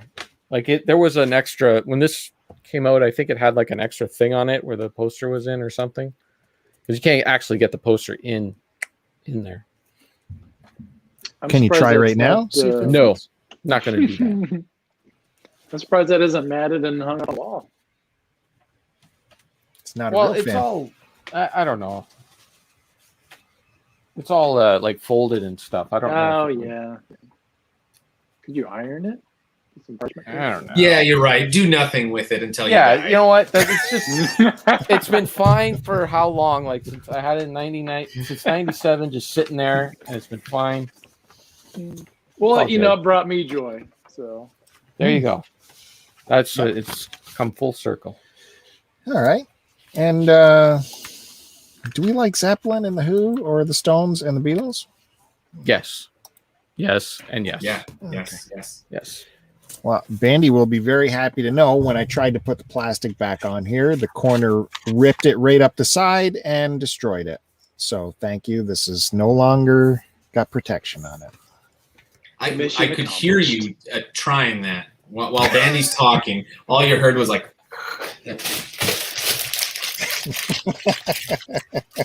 By the way, that's the exact same excuse Bill had when his first child was born. God damn it. Sorry, honey, it ripped up the side and the jagged edge. I kept cutting it. Okay, so I guess we can actually get into the record section of the vinyl collection here. Now that we're 90 minutes in, it's a good time. If you guys have been following along, I've been doing records that have turned 50 years old this year as like my special presentation. So I've been going chronologically as they came out. Records that I have in my collection that happen to be making their 50th anniversary this year. A lot of them are getting big special deluxe editions. A lot of them aren't, but it's fun to see what's turned 50 this year because 1971 was a monster year for music. Just incredible stuff came out. And as I was going through the list, pulling the ones I have is like, oh my God, this and this and this. It's just incredible. And there's still stuff I don't have, that big albums that I just happen not to have that are turning 50, like Paul McCartney's Ram, that turned 50. I don't have it in the collection, so we won't see that. And then I teased these at the end of last week's episode. What did I say? This guy was, I don't know, you guys couldn't figure it out. He appeared at Woodstock on stage, but was not a billed performer. He was just asked to go up on stage to perform, to fill some time. Richie Valens? Oh. No. I don't know. You know what? Probably most famously, his career dwindled a little bit, but in the 80s came roaring back with the theme song to a very top 10 TV show about high school. An 80s high school show? Welcome Back, Carter? Welcome Back, Carter. 70s probably, right? Yeah, that's 70s. That's Was that right? 80s. Welcome Back, Carter? Yep. So who did Welcome Back? Richie Valens. Badger? Is it the Badger? John Sebastian. Oh, okay. Oh, that was my next guess. Yeah. So this is from 71. He's kind of trying to find his way at this point. I don't know if you could ever kind of peg him in a certain genre. This sounds more rock and rollish, kind of canned heatish. John Sebastian, founder of Love and Spoonful. I don't think there's any hits on here. The Four of Us. After this album, his career really dwindled, and what he told people in interviews later on that during the 70s, he made more money in real estate than he did in the music business. Until Welcome Back, Kotter in 1976. He is right there. I think that's him. Be awkward if it wasn't. That's got to be him. That's him on the back. It's just some other guy. It's a pretty good album. This is like classic rock, old like 60s style rock that, you know, the rest of the industry was moving away from in the 70s. He was still doing it. It sounds pretty good. I listened to it last week. You won't see a big deluxe edition of this come out this year, I bet. No. Are they doing a deluxe edition of Ram? Yeah, Because I've been looking for Ram, and you don't see it at all. I haven't seen it in any store that I've been to. Yeah, actually, yeah, I do remember they are doing one, or have done it already. Yeah, I think there was one done already. When did that come out? Was that 71 or I thought that was a little 71. earlier? Oh, okay. It was earlier because we already showed the John Lennon Imagine, and that was in response to Ram. So I think Ram came out like early in the year, February or something. Okay. Okay, so the second one I teased, I said this performer, scored like hits in a really big band, and he landed that band when he was only 14 years old. This British kid, British rocker. His organ playing backed the likes of like Muddy Waters and other big time bluesmen. He's played for everyone, but landed what? John Mayall? No, but landed his first big. Why'd you have to think about that? I was trying to figure out who you're saying. John Mayall. John Mayer. No, that's not that that's guy. what I immediately thought of that. Not that guy. So yeah, he was in the Spencer Davis group at the age of 14. Oh, Stevie Winwood. There you go. This is He was only 14 years old. Yeah. That's He was crazy. like into music by the age of 4. You know, he was one of these phenoms. So Virtuoso. yeah, this is actually an album by Traffic, although it's billed as Steve Winwood, Capaldi, Mason Wood. Nowhere does it say Traffic on there. Welcome to the canteen. This is an amazing, amazing album. I love it. I love it. I love it. Look at the price on there. Price to own. It's amazing. Side 2. It's got a killer live Dear Mr. Fantasy going into Give Me Some Lovin'. Love this album. Love it. So Traffic's first live album. The early releases, they don't say Traffic anywhere, but apparently later releases on the spine, it will actually say the band name on the spine. But yeah, I didn't even realize this was Traffic. I just always thought it was Steve Winwood and these guys doing a live concert, but it is actually considered a Traffic album. And look at that. I don't know if you guys can see that. It's got the original Shrink on there. Oh. Isn't that exciting? And because of that, we get to see this bit of history. Yeah. Isn't that exciting, guys?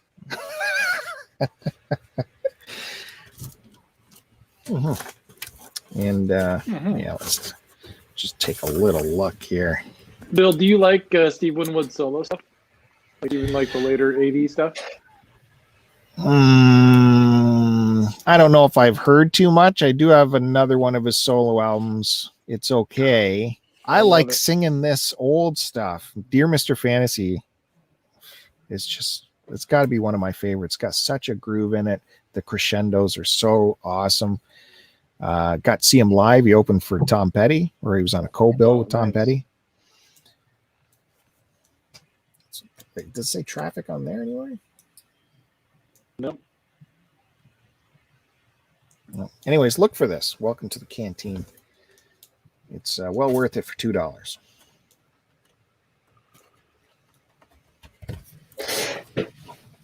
I almost thought that was a show I went with Kevin to see. No. Tom Petty. You keep saying that, but no, I've never seen Tom Petty. Big regret. Oh, it does have a cutout here. Never noticed that. Corner Remainder bin. So it was $2 and no one bought it for $2. The remainder bin. All right. Also turning 50 years old. I wonder if this has a re-release, a deluxe edition coming. This is a pretty big album. #1 Billboard hit, American Pie, Don McLean. Now's a crazy guy who spots on Fox News all the time. Oh, does he? Yeah. Dedicated to Buddy Holly, this album. It was reissued in 1980 without one of the tracks for some reason. This is that the re-release? No, because this has the track on it. Sister Fatima is omitted in the 1980 release for some reason. Who knows why? I don't know. Huh. So the whole album is dedicated to Buddy Holly, or just the one song? I mean, if you're gonna dedicate, just do the whole album. Yeah, I would think. Well, he still said the album is A dedicated song to my mom. How much can I remember of these facts? I'm just curious because I've only heard American Pie. I've never listened to any of the other. Yeah, probably most of us are that way for sure. I was just thinking, does he have any other hits?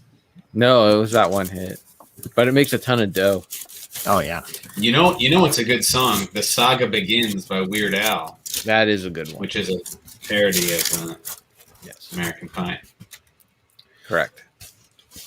Madonna did a bang up version of that, right? You should get that.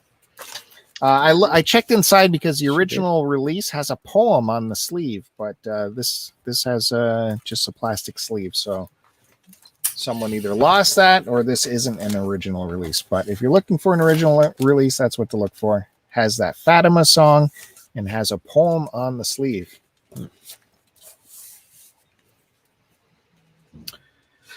One more, boys. You guys, I know you guys were like, this is all great, the 50th anniversary stuff, but didn't you have Grateful Dead albums to show? We were really, we needed more really Grateful concerned. Dead stuff. Clamoring for that. yeah. It's the 50th anniversary of this thing, Skull and Roses, otherwise known as Skull F, which they wanted to call it, but the studio wouldn't let them for obvious reasons. Skull and Roses because of the amazing artwork on here. They couldn't use the They name; do it have was cool taken. artwork. Look at that. Excuse me. So excited for Grateful Dead. So this is live. It's their first gold, but as Kevin has talked about before with live albums, sometimes they have overdubs. This is the first Grateful Dead album that has overdubbing, Really? which is strange for Grateful Dead. Yeah. Like, they wouldn't need that. They usually don't care. Yeah. This has the 50th anniversary comes out in June. And this album's known for the first time they reached out to their fans to organize them. Where's my finger? Right there. With the fan club. That's what she said. Okay. Good. You definitely, I know what you guys have been scoffing at the Grateful Dead, but you can't go wrong with this one. This one's I don't scoff. I don't scoff. really good. Who's scoffing? I scoff at your build-up. That's what I scoff at. I drink coffee in the morning. Too far. So yeah, I better quit or we'll never get to the other folks here, but that's today's trip down the 50-year anniversary lane. And I'll pass on over to Matt Bandy to see what he brought for records. I know he showed stuff in that video. Yeah. Well, there was one. You saw one that I picked up in that video briefly at the Headline Records, but I will show these in chronological order from the way I found them. So when you go into a new record store, any record store, where do you first go to? We've talked about this. Where do you go? The new arrivals. New arrivals. Yeah. New arrivals. New arrivals. Yep, I always go there at whenever I go to Amoeba, and it's always you never know what you're going to find in there. That's kind of the fun. So first one I found this is the only one I picked up in the new arrivals was the Best of Mountain. Oh. Oh, And it had a little sticker on here that it said a German import, and it fell off. So, but yes, this is a gatefold. I'm on a quest to get anything Mountain. Anything I come across, I'm going to get. This was a band that I didn't listen to a bunch when I was a kid, but discovered them as I was older, and it's so freaking good. They have I think a big bootleg series too of the live stuff that is just so good. I think it's all unofficial though, hence the bootleg, right? But yeah, this is their greatest hits. It's put on Island Records, which I guess this was what made it the German pressing. There's no, I looked it up. There's no difference in the track list or the artwork or anything like that. But yeah, Nantucket Sleigh Ride. God, it's such a good song. It's so good. And Leslie West, he has such a distinct guitar tone too that it's instantly recognizable when you hear it. And he's one of my favorites. So yeah, it was cool to find this. I didn't have this one. I have their Climbing and Flowers. Climbing's a good one.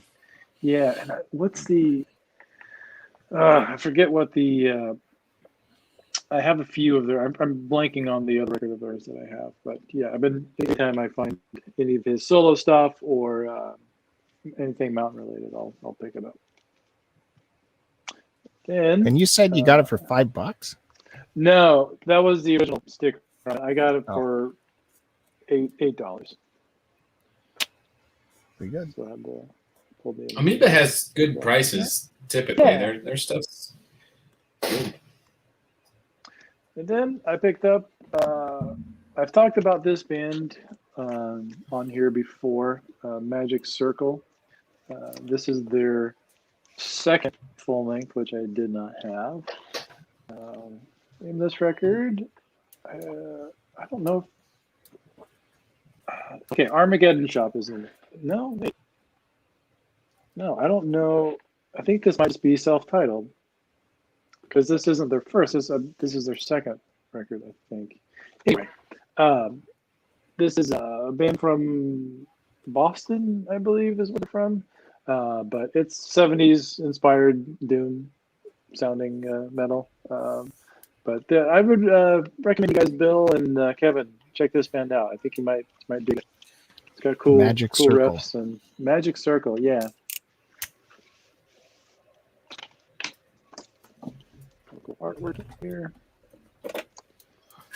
And just the lyrics. It's on black vinyl. I would recommend listening to their latest release that came out in 2019 or 2020. It's cool stuff. Magic Circle seems like something you'll find at a swingers party. You got one, Bill. You did. Mark the time code. 12:43. Then I picked up a record by a band from Canada, from Quebec, somewhere in Quebec, called Akitsa. They are a raw black metal band. There's two guys in this band. They have quite a few releases. I guess this is heralded as their best. I haven't spent a lot of time with this. I haven't spent a lot of time with this band, actually, but I've been listening to more of their stuff. And they had quite a few records there, which kind of ironic that they did because the week before I'd ordered a few off of Discogs, but they didn't. The seller that I got from Discogs, I didn't have this one. So I was pumped to see that there. And this is two discs, but it's just shoved into one slot. So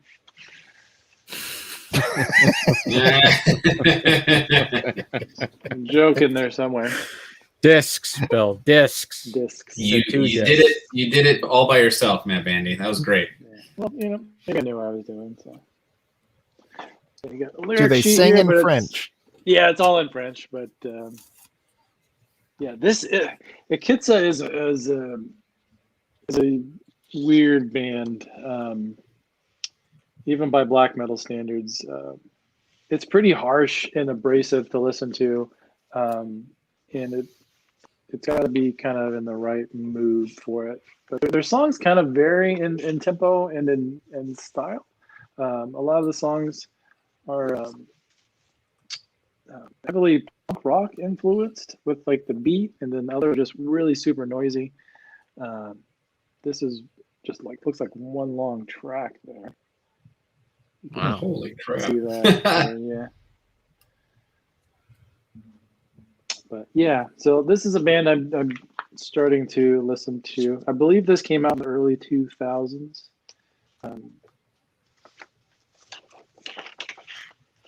But if you want to hear their stuff, all their stuff is on Spotify and all the streaming stuff. But yeah, it's very low fidelity, and yeah, not for everyone. So those are all the records I picked up at Amoeba. And then once I checked out, Tabernacle, what is that? The French cuss word. French swears. Oh, French Canadian swears. Yeah. so as I checked out, I turned around and Curtiss is right next to me, and I was excited because we got our parking validated. And we did. You look down. That was going to happen. I looked down, and he hands me this. Oh. Well, BTO, Little BTO. not fragile. So, what's funny is that I was talking to him about this record, saying, like, "Oh, this is one record I got to look for while we're in there." And I spent maybe 2 seconds looking in the beats and like, I don't have time. So he's such a good friend. He remembered that I said that, and he bought this right under my nose. I didn't know it. I know, dude. I was so nervous. I literally, okay, so the way that the registers are set up is like they're all right next to each other. So, and they call you forward as they open up. And I thought, what are the odds? I'm not going to be right now. No, I was immediately right next to him. And so I kind of like walked up to the counter and I'm like handing the person the thing, and Matt's right next to me. And I just remember like looking at Matt, like looking him straight in the eye so that like he wouldn't look at what I was buying. And I just kept like talking to him and looking. And we got away with it, yeah. Because I didn't hand it to you until after we had gotten past after they hand it to you and we're like walking out the door. Mm-hmm. Yeah. So the reason I wanted to get this record was I heard a track that I'd never heard before called "Not Fragile," and I was like, "What the hell is it? This is awesome!" Like it's heavy, and I was like, "Holy shit, that's BTO!" I had no idea, and so I looked to see what record it was, and it's the one that has all the hits on it, or the two big ones, the "You Ain't Seen Nothing Yet" and "Roll On Down the Highway," and I couldn't believe that I'd never heard that, and it's the title track too. Are you guys? I posted it up on my Twitter because I was so, yeah. I know that album, like I've seen it out and about, but I've never like looked at it.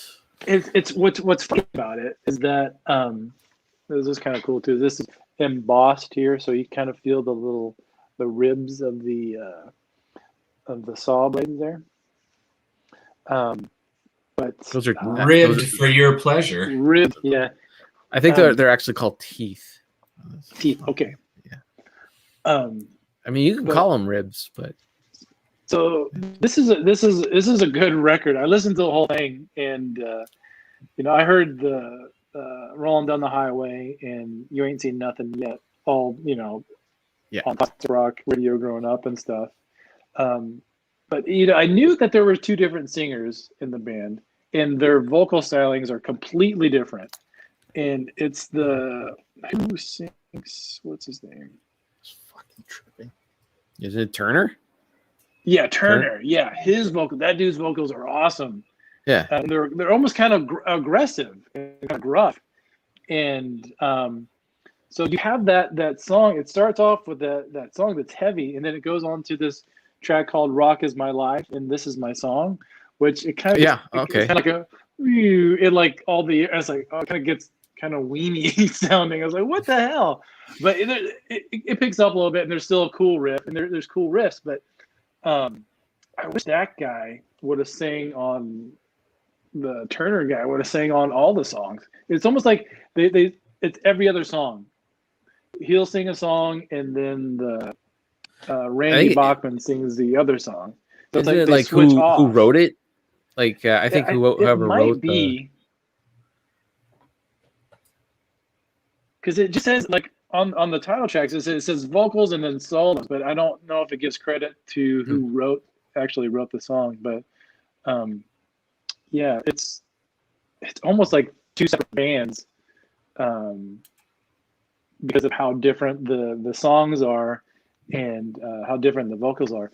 But yeah, this is such a good record. I was so surprised at how good the songs on it, and makes me want to dig some of the earlier stuff, because this came out in '74, and I believe there was a few other records that came before this. So yeah, this was a cool record. So what you're saying is that was a better gift than what Chris Roberts gave you.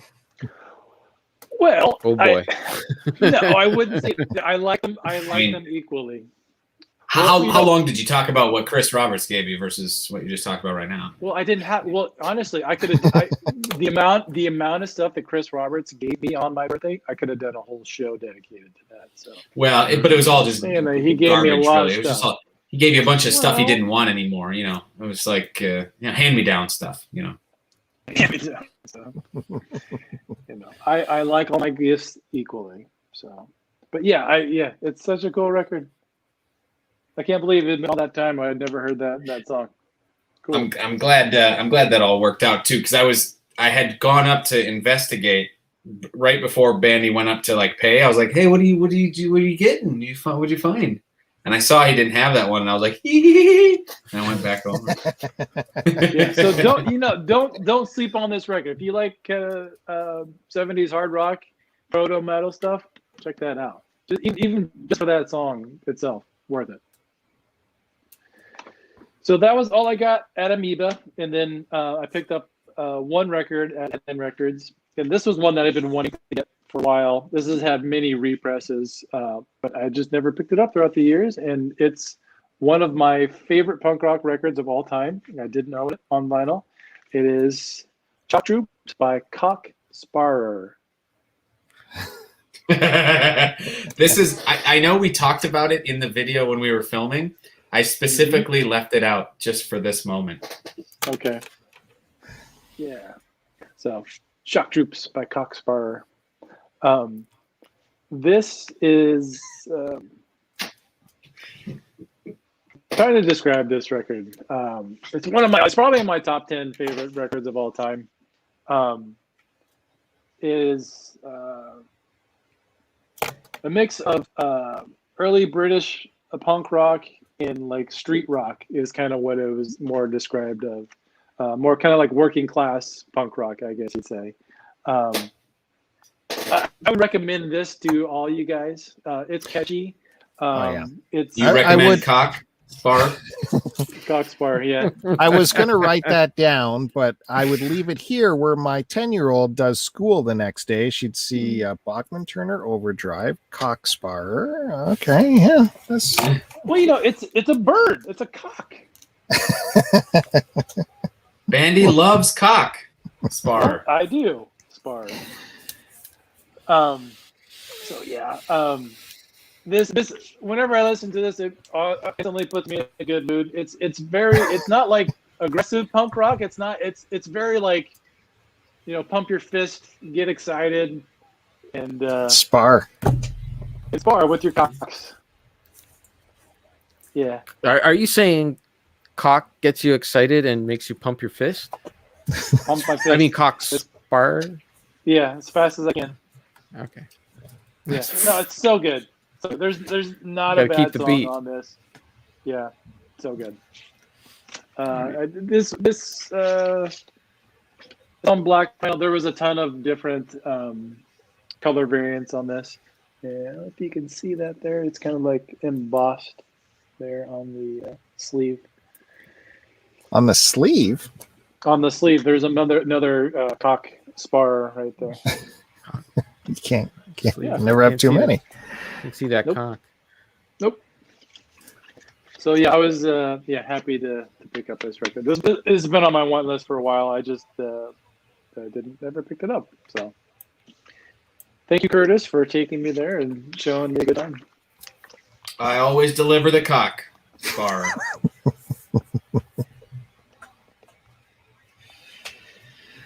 Oh, okay. How do you follow that up? Oh, I'll show you how. All right, I gotta get to it because I don't have a lot of time left. So, I went to local joint, Freak Beat Records, and it was a good. This store it can be hit or miss. It's a smaller store, and it's pretty popular, so it can get picked through really quick. But I feel like I hit it on a good day because I found that Plan B, which was awesome. That was kind of like a highlight for me, just finding that one. And I also found this for a good price.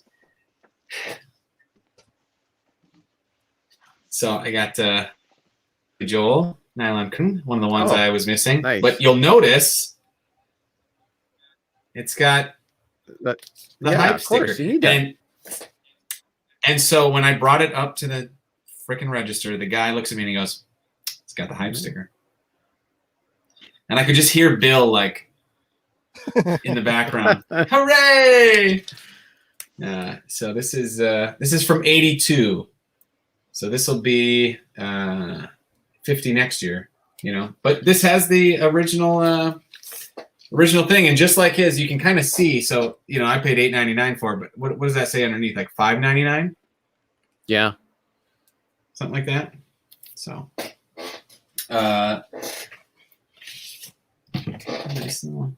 I thought you were going to pull the plastic out. Yeah, I was this close. So this is a good one. I don't need to show the vinyl, but this has Allentown, Pressure, She's Right on Time. One I really like that I had never heard before. Oh, Goodnight Saigon's on here.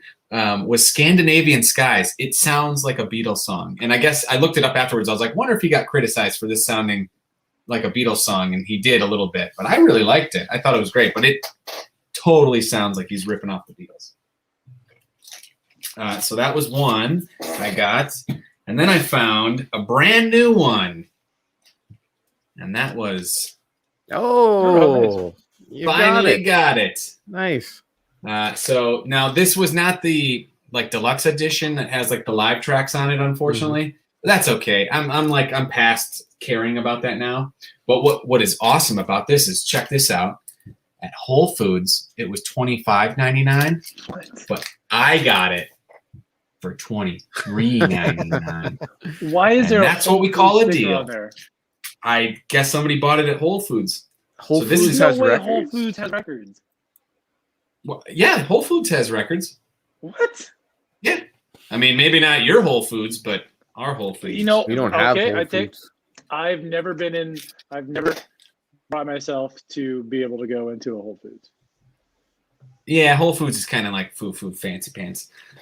So now I got a question here because I haven't opened this yet. So, but it has the hype sticker on it, as you'll see. But that's like part of this. See, there's like a little serrated edge. I don't know if you can see it here. Yeah. I know what you're talking about. Do I rip that? Yeah. Yeah, rip Don't that. you just rip one side of it though? Yeah. Just one side. Don't rip the both sides. So you can open it. Yeah, gently. This is like the first time I unhooked a bra, a woman's bra. It's like, am I doing it right? Okay. And was that like last week or something? Yeah. Okay. Layla's like, you've got to learn how to do this, Curtis. You know, oddly enough, he didn't do that voice around her when I was there.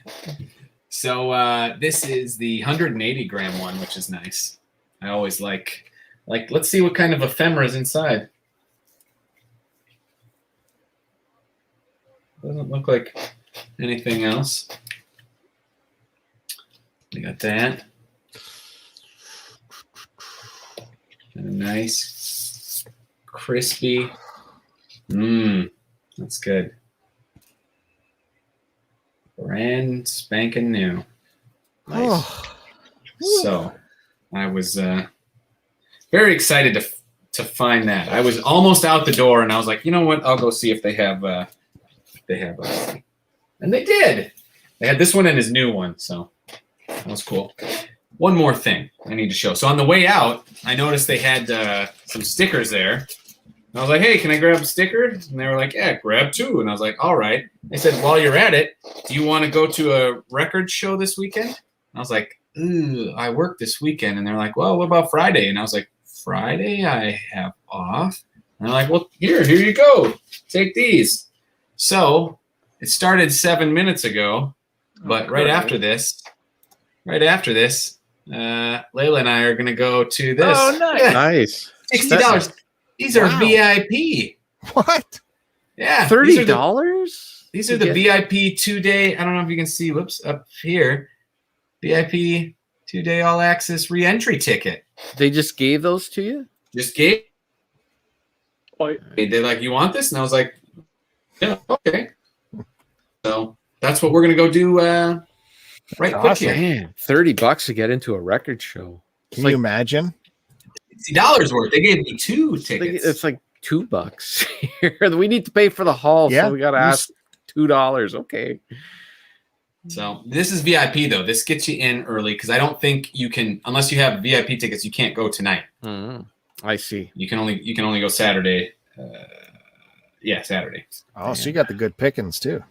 Got the good pickings. 10 to midnight, So nice. I remember record shows. Those were So- good times. what I'm saying is we gotta Smelly. wrap this up, boyos, because Frisel's got to get out of here. Not to cut your stuff short, Kevin, but if you could speed it along, I would appreciate it. Well, not to spar with any cocks, but we could certainly give you an easy early release if you want. And, I am gonna take you up on that because we got to get going. And Layla just texted me when I went 2 minutes over the vinyl show. She's like, "Oh, I'm falling asleep. If you want to go out, we need to do this soon." She was probably watching this show. So I'm going to take you up on that, and I'm going to let you boys go. I will see you in a while because I'm going to be gone, so I probably won't be on the show for a cool minute. But just text me again. well, thanks so much for doing those videos, and of course coming on tonight. Safe travels with you, and I hope you have a great time across the big water. Thank you. Hopefully I'll have a nice video to show you guys when I get back. Yeah, it'd be awesome. Cool. Yeah. Alrighty, fellas. Right. Take Safe care. trip. Later, buddy. See you, man. Have a good night, guys. Oh, that was Curtis taking off to go to a $30 a ticket record show. That's insane. You spend $30, and then you got to buy records on top of that. Hollywood, those Hollywood types, they got all the money. All right, let's start so we can get out of here. By the way, sorry What? not to delay Kevin, but breaking news: Montreal is now up 2-0, round 2 of the NHL playoffs. Who are they playing against? Winnipeg right now. Wow, Winnipeg made it. They to the plowed second through round. the Leafs. Now we're on to Winnipeg. Who did Winnipeg beat in the first round? Edmonton in 4 games. Oh. Yeah, it was a weird one. So sorry. Okay. Well, I think I mentioned on the last episode I had a big order coming in from the Tragically Hip Music Vault because Tragically Hip released a new album. So there's a few things here that I got to bump up. I had to bump up my order to $150 to get free shipping, or $100 to get free shipping, which was ridiculous. But there was a bunch of stuff there that was on my list anyway. So I got this one 45. It's in the Matt Bandy era here of Oh, there you go. that kind of artwork that he enjoys. So this is a single off Tragically Hip's last album, and it is called that. But it also came with a live track on side 2 at the 100th Meridian. So that's why I grabbed it. I don't know which side here to open up. I don't know if I've ever seen a sealed 7-inch like that before. No, there's a sealed one. Where do I do this? Well, I know what Bandy would say. Rip the shit off. No, we are. That's where it is, right there. So I don't know if it's if we got a color other than black. We'll soon find out. So you felt obligated by that to bump up your check. It was only a few bucks. So what the heck? Throw that in there. Has a song I don't have on it.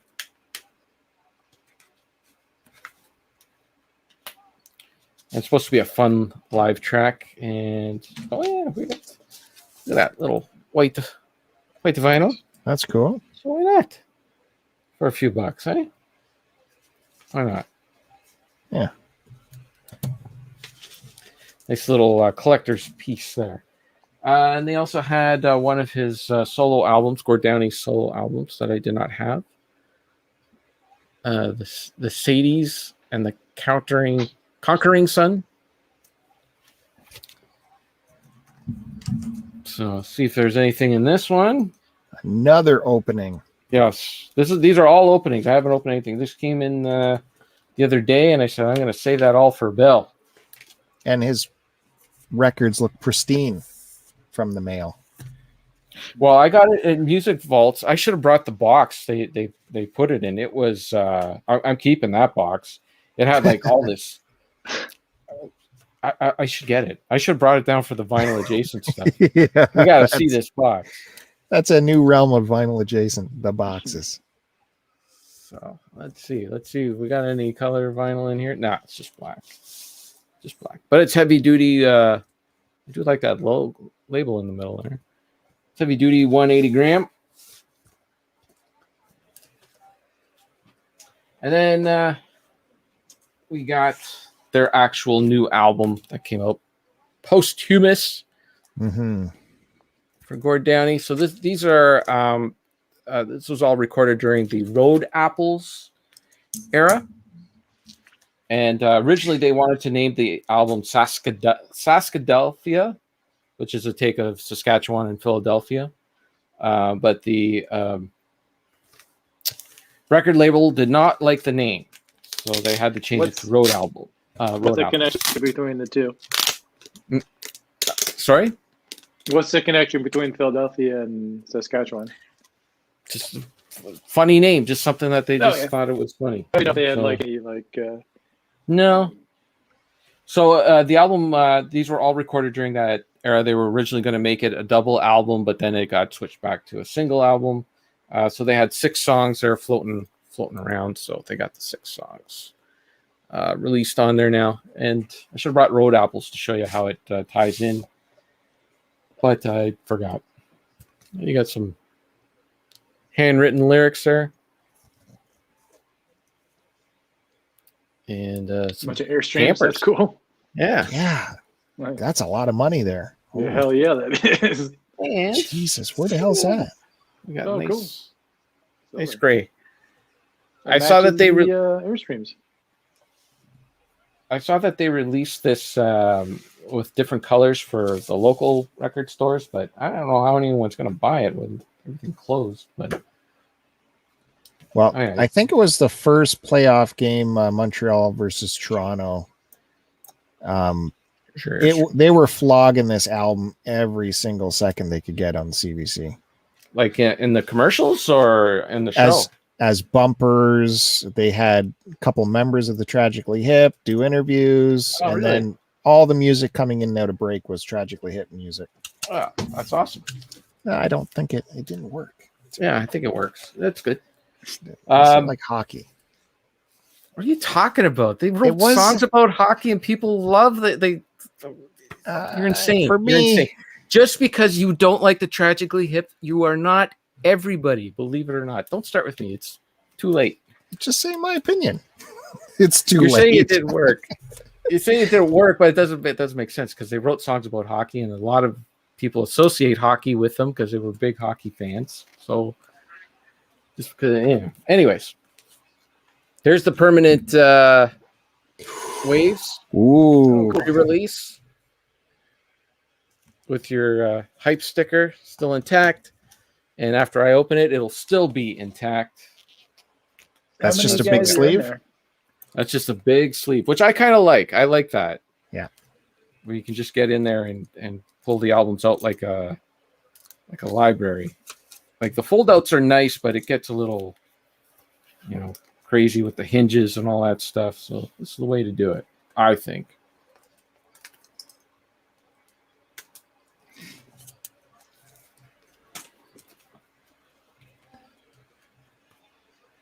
All right, come on.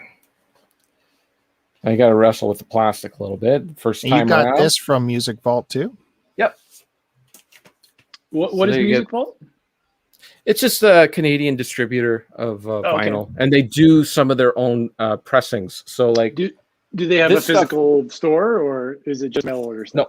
just online. So this one, like this is Anthem Records, right? Like they do sell that, but they do their own, like all the Tragically Hip stuff. They music vaults there. They press their own stuff as well. There's another one called oh geez, I can't remember the name of it, but they have a bunch of other Canadian bands on there, including Coney Hatch, Lee Aaron, 5440, just a bunch of bands. So there's a reissue of Permanent Waves. And look at that. They got it right. They put the the insert.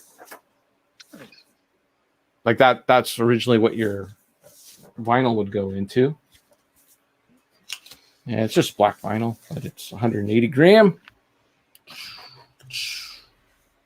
Good stuff.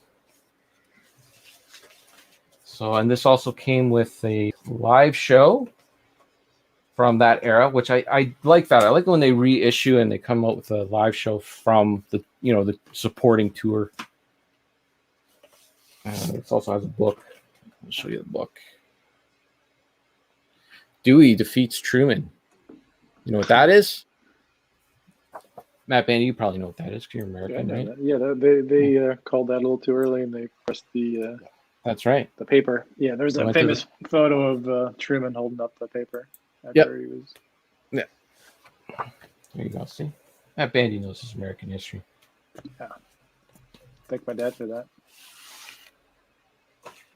And here's the live show.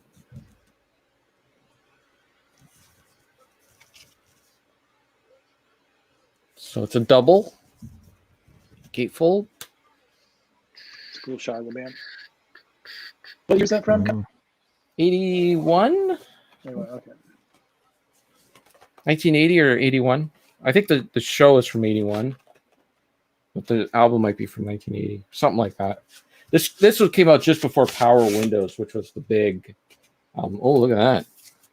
Discrepancy here. Oh. Look at that. Eh? Send that shit back. You know what? I think I'll let that one slide. There we go. There we go. I think that's everything.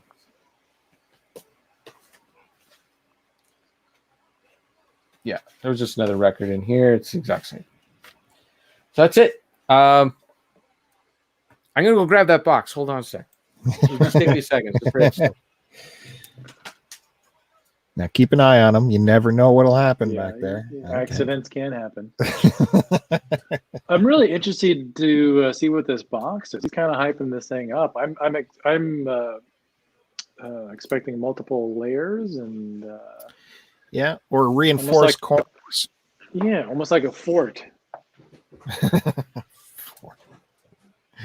I am so pissed about my Amazon record. Oh, that sucks, man. Yeah. How does it come with 3 corners busted? Yeah. So on the outside, it looks like a regular box here. Try not to show my. Look at that, right in there. Oh yeah. See? All that padding in there. Yeah. Right in there. That's the way to do it. Not going to wreck your corners like that. Nope. That's a good box. I'm keeping that. Yeah, I would keep that, man. There you go. All done. Thanks, Deke. So with the stuff from Music Vaults, and the stuff they've pressed themselves, have you ever noticed any issues with any of their discs? Like some seem a little bit flimsy, or any noise or scuffing? Has everything been pretty good with them? Yeah. Yep. As far as I can remember, I don't recall anything bad with them. Right now. Cool.